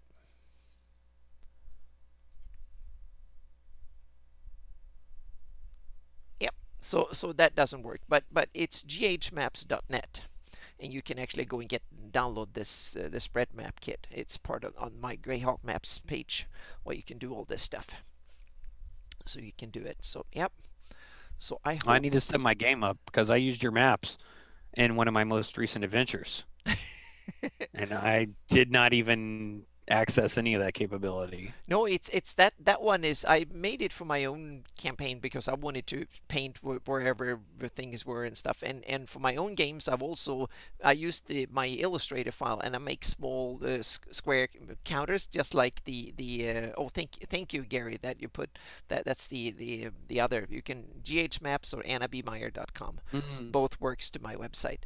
And the I made these counters. I can probably show them. I know it's on my campaign version of the map. It's not open yet, but I made markers for big NPCs that I can move them around on the map, so you can I can tell that I a certain like Crancer or Morgenstaller the dragon or something where he is at each moment. So each day now he's over there and doing mayhem and Hmm. stuff. So the characters, and occasionally they see things fly by, or they have important Oh, cool. NPCs riding along on the road half a mile away and stuff like that. So I try to make it a living world around the players, and the rest of the world is there, and then it's up for them to interact. And I had an encounter with a Death Knight that way in doing my Alyssa campaign, that he was simply moving past, and the characters were hell bent on trying to kill him. And Mm. he was like way out of their league. So it was a very interesting encounter. So yeah, it was fun. Yep. So that's the both the benefit and the hazard of running the sandbox campaigns is that way, that the rest of the world is there whether you want to or not, so to speak. So The yeah. future of the holodeck campaign, right? Give us Yeah. 100 years. Oh yeah. Or Oh, 10 years. You don't have to go yeah. far. The things are developing so fast on this, and that was another thing that I'm. But we can do. I've done a few tangents like this, but game engines are coming big time. And game engines used to be able to imagine going back 20 years ago, one dungeon was max what you can put in with like 20 or 30 rooms, and you had to put them in the in basically just characters, ASCII things. It would look like ridiculous. These muds that were popular in the 90s, where you have Mm-hmm. enormous amount of rooms, but they were all just text based, and you had like a Right. very Absolutely. ASCII graphics that was just made up of a few. Nowadays, you can make a decent small campaign world and even a large fantasy city. Take the latest games, you have an area maybe 50 by 50 miles that is detailed down to every turf or grass, and every tree and every bush is there. And soon you will have the next level of game engines. You can do a whole planet at that detail. You can basically Mhm. simulate Earth down to minute detail. You have fractal grass and all environments that look photoreal, and you can so game engines are coming up to coming of age in a fantastic way. And I can see that they're first being done for sci-fi, but it's soon when someone start doing fantasy games, and someone is already trying to make them. I'm definite. But I want to, my take on it is not to have a game where you play everything. I just want to have an interactive 3D map for them, Mm. so you can put like, oh, in my campaign I have a castle there. Now my players, they build a castle here, or that Mhm. town is burned to the ground in the battle, and then you can simply change the icon to ruin, and that town is now ruined on your map. And that's the way I wanted to have it. I want to have it should be a 3D interactive map that both the players and the GM, you can look at it and see, this is the world, this is what the world looked like, just like you do on a dungeon map. I want the outdoors adventures to be as detailed as the dungeon maps are, and have been for some time. Wow. And that's the goal, and technology is getting there. Yeah. So definitely within 10 years you can have the Flannies in photoreal detail down to battle map Oh my God. resolution. Yeah, that's perfectly feasible. Yeah. And then combine that maybe with virtual reality, Yes. maybe through Yes. your phones or Yep. Yep. headsets. Yep. You. Next thing you know, you're going to be sitting somewhere with the goggles on, and you're going Yep. to turn around, and then Yep. there's going to be like a mind flayer with its Yeah. tentacles on Yep. your face. Yeah. I bet that And that. someone like me Mhm. is going to have a heart attack. Yeah, yeah, exactly. I will be too scared to play these games, because when I have to fight the Morgenstall the dragon, he will come. And I have an Oculus Rift, and I've seen the T-Rex demo up close, and how things were and are, and that's like 3-year-old technology. But wait a few years, and it's starting to look fantastic, and it's so Yeah. so they but just have to have an interactive game table, whether it's virtual or real, where you can actually sit around and you can see the terrain, and you can move your virtual miniatures, and you can kind of get the effect. Just and that's what I think computers are good at, the number crunching and the record keeping, and the presentation. That's what I want the help of computers to do. And then you still run the tabletop game, but instead of just using pens and meaning you put your stuff in there, and you have your NPCs, and you can simply say as a game master, I want a couple of trolls coming in, and then the computers would generate a few trolls. And if you say that that's the nasty big troll leader and he's bigger and beefier than the other ones, then the computer will actually understand that and give it better stats than the other ones. And so on the fly you can kind of tell your story, and the visual aids will be there, and the record keeping will be there. So afterwards you can kind of play back and see what happened in that adventure, and you can build your story and your living campaign world, so to speak. I think that's and there's a whole bunch of other cool things that I think will could tie in. You can have artificial intelligence that can kind of help building stuff, and you can also share and cooperate on worlds. You can the blockchain technology opens up some really cool possibilities, because if you write a script like a living campaign, you can actually set up the rules saying these are the rules to create content for my campaign. And if you just follow these rules, you can simply let anyone set up their own band of players with the DM and start gaming, and they will simply instead of it's not virtual money, but it's virtual adventures and tokens and what happens. And as long as they follow your rules that you set up, that content will be added into your campaign. So you can basically have huge campaigns where that spans thousands of players potentially, that you can actually have that content. Someone sets up the rules, and all you need to do is say that, okay, my content needs to follow these rules, and if it is, then it gets incorporated into the ledger of the world, so to speak. Instead of it being Bitcoin being removed and added, it will be actually campaign events. This NPC was invented, and that NPC was killed, and this character now did this and acquired this magical item, or whatever it is. And you will get this kind of ledger of the campaign moving forward.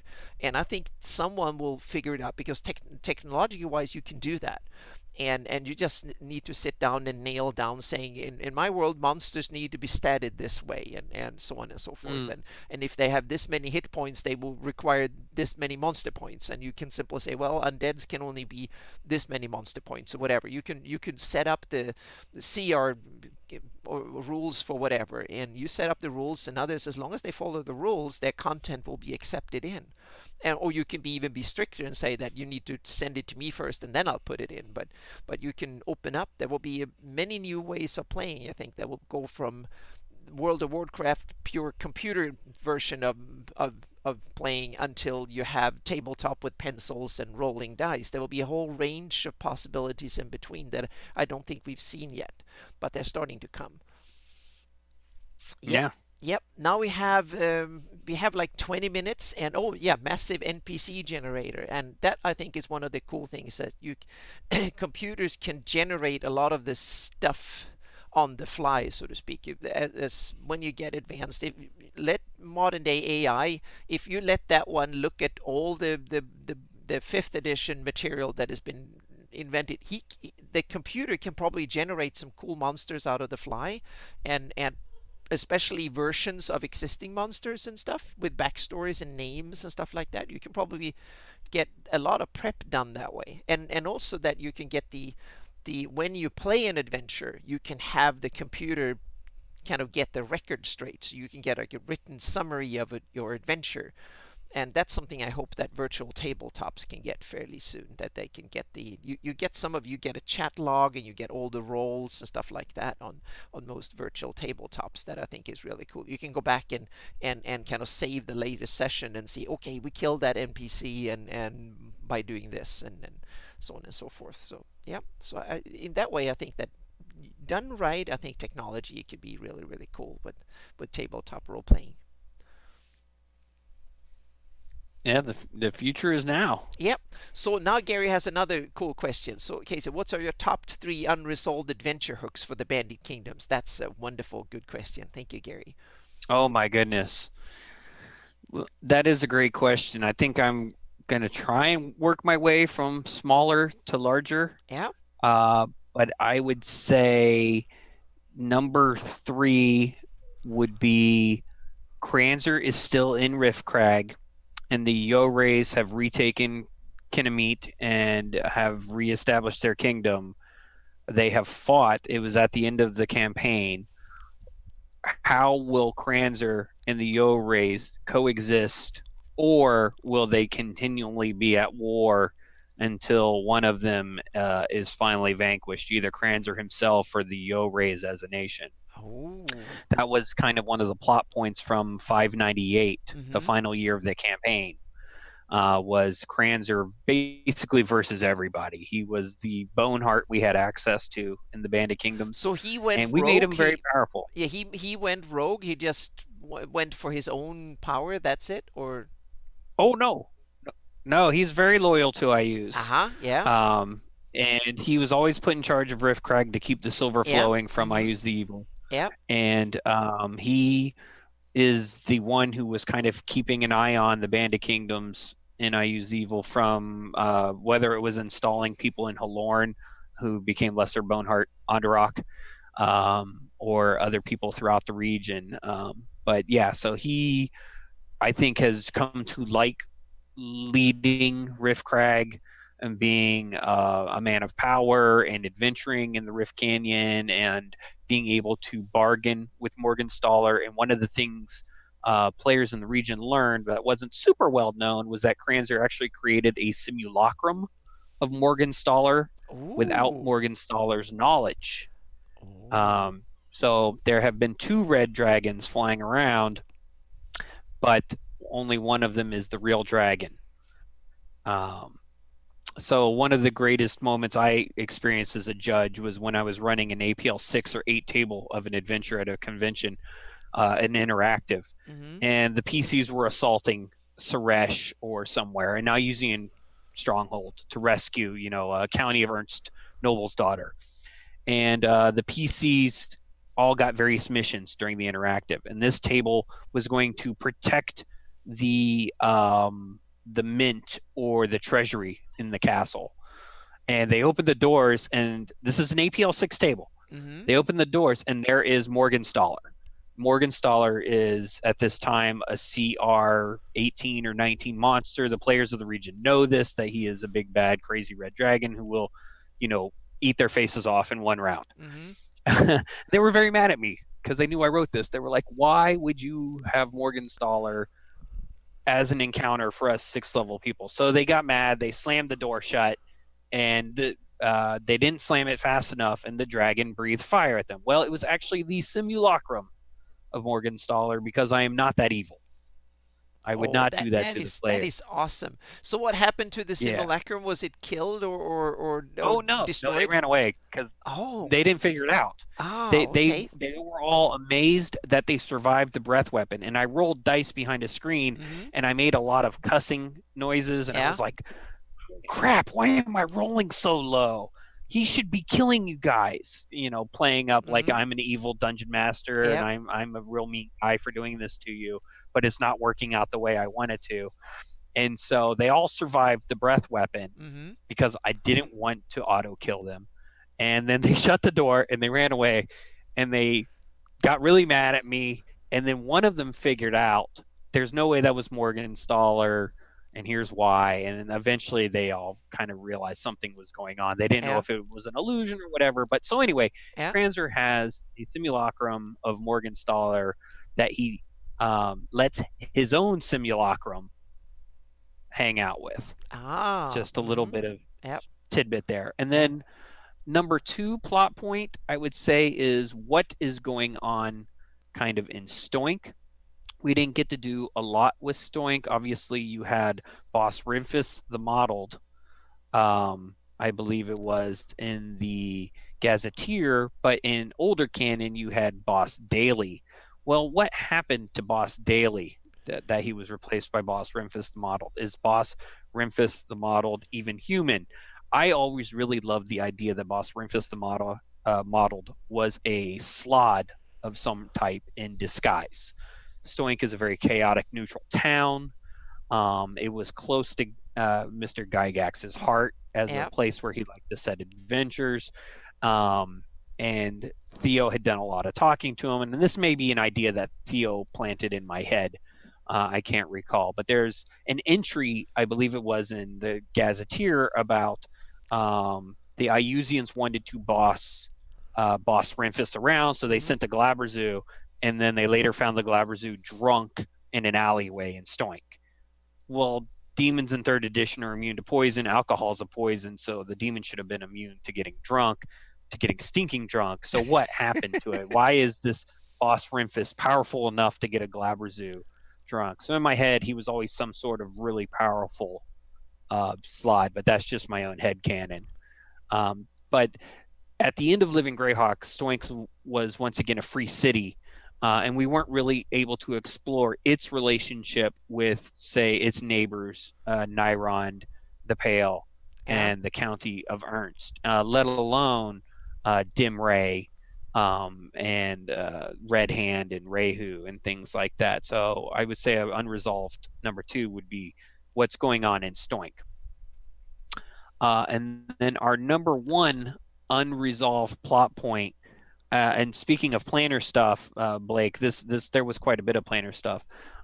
Number 1 unresolved plot point is that which slept still active and alive in the Bluff Hills? And for those of you who didn't play the Bandit Kingdoms during Living Greyhawk, that which slept was an epic CR 40 plus dragon monster that we created to be the epic end all end of times monster for the region. It was an aspect of Tharizdun that had been Ooh. imprisoned away back during the days of Neryl's Bane, was the canon that the earlier triads, I believe, had created for it. And then Britt and I worked on the backstory even further, in that it was a silver dragon who had gotten corrupted for accidentally, trying to do good silver dragon things, by the mage priests from the same time as the Isles of Woe. Bad things happened. It got turned into essentially a shadow dragon aspect of Tharizdun, because you can't have a fantasy setting without really bad stuff happening to good, Mm-hmm. powerful creatures. Yeah. Um, it eventually gets locked away in Demiplane in the area of Steelbone Meadows, or what would later become Steelbone Meadows in the Bandit Kingdoms. And during about the 4th year of Living Greyhawk, the Triad started writing adventures that basically were leading to, will the PCs accidentally release this monster? And the adventures were written in such a way that the PCs were tricked by the NPCs into unleashing this CR40 monster. And I remember at the time, the Triad couldn't believe that every single table fell for the NPC's plot, which it was evil NPCs because it's the Bandit Kingdoms, and they were, telling lies and making things up, and the PCs obviously have their sense motive and whatnot, but the players as a region just fell for it hook, line, and sinker, and accidentally released a CR40 Wow. aspect of Tharizdun, Mm-hmm. shadow dragon, former silver dragon monster on the region, and she lays waste to Growlster in 596 during the Mm-hmm. campaign. It was at an interactive. And then eventually PCs get to infiltrate her lair, and they get to kind of fight her as she's waking up from a nap, kind of thing that Britt had her in. So it wasn't a real fight, because obviously a CR40 monster can do whatever the heck it wants to. Um, but so there was on a rescue mission. But the end of all of that is there's a huge CR40 aspect of Tharizdun that is alive in the Bluff Hills of the Bandit Kingdoms. And in my head canon, she is going to be moving south to attack Rookroost. And Rookroost knows this, because the people of Grouster who survived fled and have brought word about there's this crazy dragon with crazy like Elder One monsters. We used all the tentacly monsters we could find, the aberrations, who have answered the call of Yeah. Tharizdun. I know not everyone agrees with Tharizdun being tied to the Elder Ones and the tentacle stuff, but that was just kind of the way Britt and I Mm-hmm. chose to take it. Yeah. So that's the last unresolved plot point. Oh, that is so cool. Yep. And then as far as Blake Ryan Batman's question about planner stuff, there was quite a bit of planner stuff the campaign itself, we actually had an adventure set on Toramor, I believe it was, which is one of the layers of the abyss that Mm-hmm. I used was active on. Yeah. We had an adventure set on the plane of Azagrat, I believe is the name of it as well, which is the plane for Grazit. Mm-hmm. Yep. I use his Yeah, body. that's one of the names. The other one was Messafragdun, I think he used in Gord the Mm, Rogue books. So I think it oh, has okay. both names. Yeah, but Asagarat Right. is the name from the published Wizard of the Coast books, I think. Yep. Right.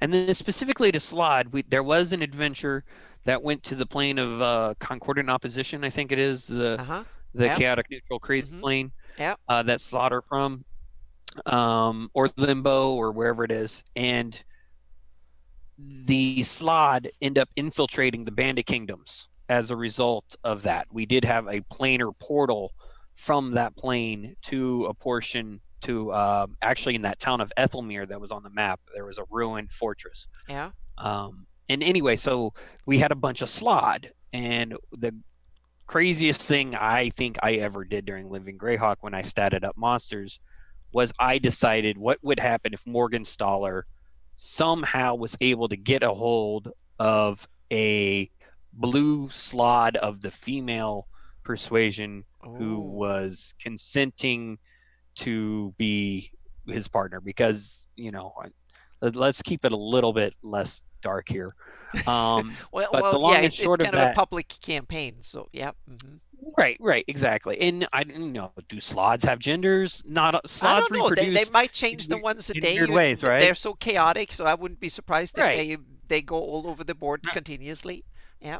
Right, and or maybe Morgenstauler figured out how to shape change or polymorph into a slod through a Yeah. spell or a Mm-hmm. wand or Yeah. I don't something. know, But the but long and short of it yeah. is, I had a crazy idea, and I created a half red dragon blue slod for a monster in an Oh. adventure, Yeah. and it Mm-hmm. was purple and it had Yeah. wings, and I Mm-hmm. called it the Flying Purple People Eater because, of course, I had to.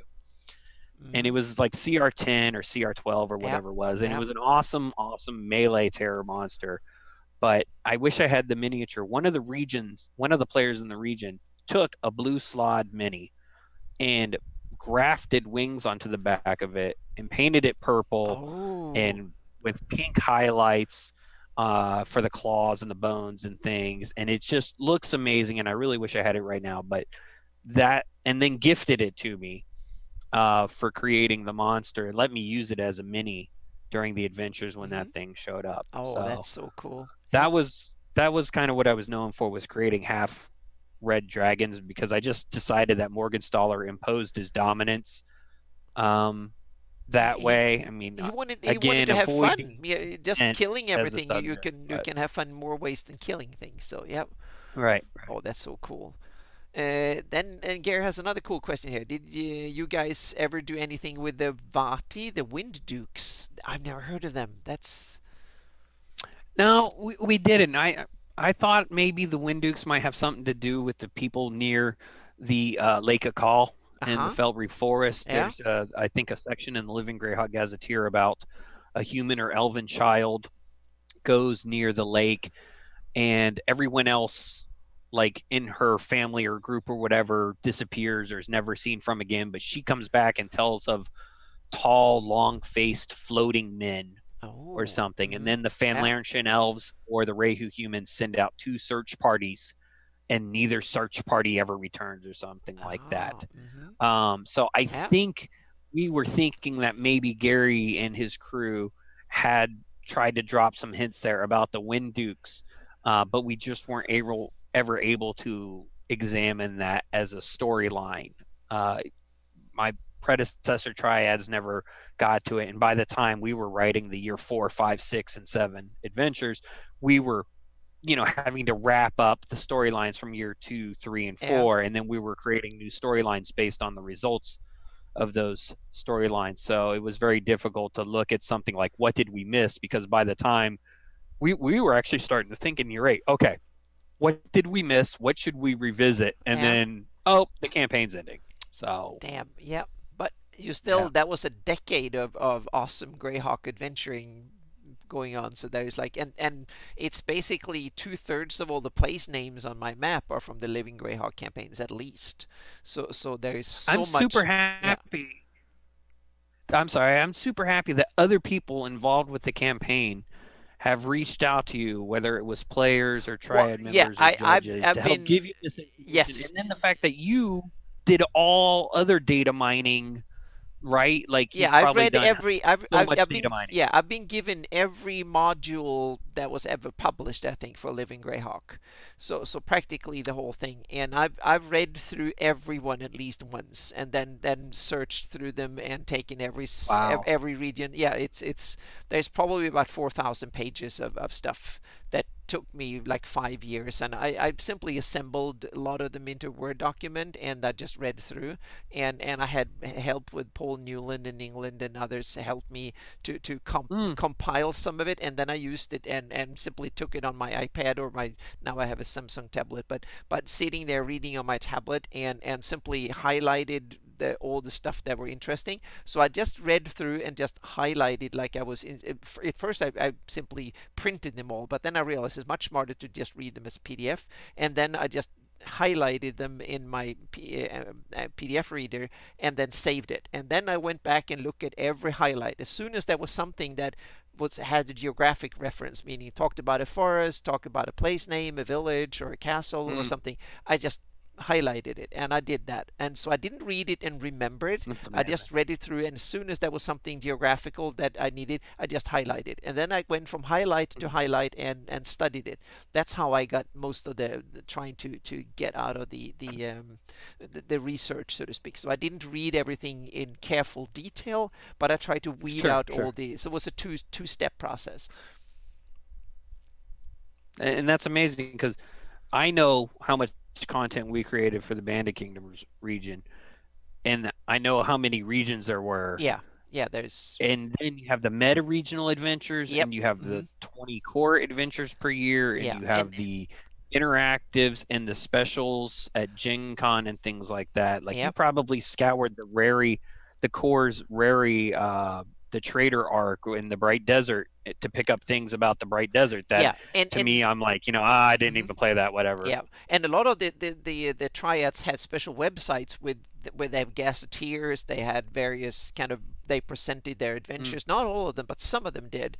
And thankfully, I got a lot of that material sent to me, and I also Googled it and simply took copies of their websites back in the day and saved it. So I took a lot of that information and put it in there too. So it's, wow. yeah. So I kept doing it, and back in the day, this is the early days when Google was still young, so to speak. So I basically did a search every day for something Greyhawk, and when I found something, I just put it in there, and then I studied it over time, and I saved websites and stuff. A lot of that was Triad material on that they published on their websites and stuff.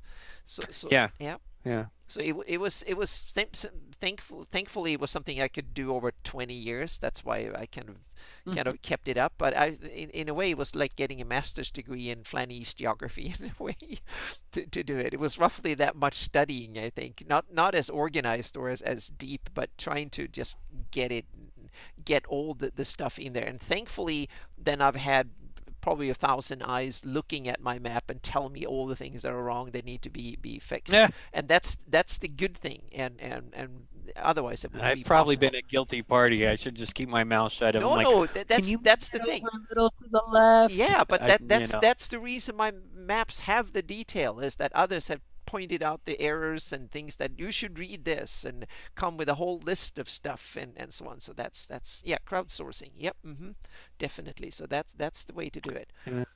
So But now, yeah, I yeah, mean, your efforts have been amazing. That what you included, like, just every time I look at Red Hand, you have this shield I created for Living Greyhawk yep. for Red Hand I on there that stole I that one. stole. Yeah, I stole that one from I think your website back in the day. Yeah, yeah, That's okay because I stole the hand from somewhere yeah. online and Hmm. slapped it onto the shield, Yep, yep. So So that's the way yep, to that's the get. way it have gone, and it's kind of, yep. So it's kind of awesome that way. So now we're up for 2 hours. So first of all, we should So if you have any more questions and stuff, oh, Malden is here also. Hi Denise. Yep. So that's awesome. So we have it. So any last question stuff? I have a couple of things that I want to plug, and then we're going to do this. So one of the I'm going to we have a bunch of stuff coming up, and we have the here for Saturday. See if I can make this just a little bit smaller here. Hang on a second here. That was the here we go. Yep. Mega stream. Yes, we have Orb Jay of Scott Dragon Kind. from Lord Guzumba. He came up with an awesome thing that he tied together his Twitch channel, DM Marco, and the Greyhawk channel, and then we have another guy with Giant Stomp. I'm not really sure who that is, but he's part of the Greyhawk Twitch community. So and they're going to run on Saturday. So in 2 days' time, they're going to run a 16-hour mega stream. It's a charity event, so all the money you put into to cheer and pitch in and so on will go to St. Jude's Hospital. And they already collected $300-400 already for the just Oh, the good for pre them. things. Yep, so it's really cool. So that will be going on. So they will start 8 a.m. Eastern, and then it will be the Giant Stomp crew and Wicked Studios LLC. They will run for the first 4 hours, and then after that it will be DM Marco with the Lord Guzumba channel. He will continue and the story is the orb of dragonkind. So it's the and the orbs of Elder Worm will be part of the story. And then after DM Marco will run it for 4 hours, then it will be NPC Bree for the Greyhawk channel. She will run the next installment, the third installment, and then the finale will be Jay Scott that will run the finale on his channel again. And it will go on as long as needed, so to speak. And I will be playing Mariel, uh, uh, the wizard that is actually part of canon, kind of. So they used to be the sidekick for Yasari Salivarian, or however you pronounce it, in Circle of Eight. Uh, Ah, yep. So she's the sidekick. So we'll see. I'll play her. She's a 13th level wizard. So that will go on, and there will nice. be the last bit will be played around a virtual table or like a real table, but I will only be there through Skype and stuff. So yep. So that will be Which edition will you be playing in? sorry. Which edition will your It game will be be played in? various. The first bit I don't know. The second bit will be running first second edition hybrid. Oh, NPC cool. Bree will run it in fifth edition, and then Jay with Lord Gazumba will come back and run it in first second edition hybrid again. So it's very Hmm, much old school. So yep. So they have kind of very house cool. ruled first second edition hybrid with a lot of cool new Hmm. classes and a whole bunch of stuff, so to speak. So that will be a big ongoing event, a whole day from 8 o'clock in the morning to midnight at least. So we'll see. So that will be a fun event, I think. So I hope you can tune in and watch them during the day and cheer and help all the hapless characters to stay alive and stuff. Yeah. So yep. So that's part of it. And then I'm going to do a little bit of a shameless self plug on Tuesday. It will be then I'm going to have a map stream again. I had one that was just a kind of a test balloon. This one hopefully will be a little bit more kind of prepared than the first one. So it will be the opposite of legends and lore. Here I talk a little bit about my maps and stuff, and we talk mostly about the setting and everything that happen.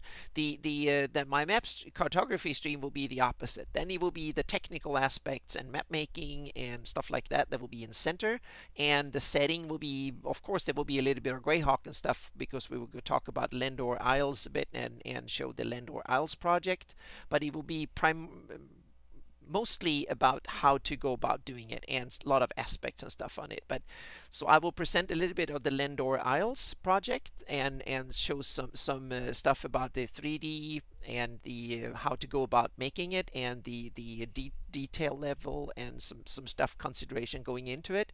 And tying into that will be figuring out, and I'm still only on the figuring out phase, so it will be figuring out new icons and stuff. So it will be the hang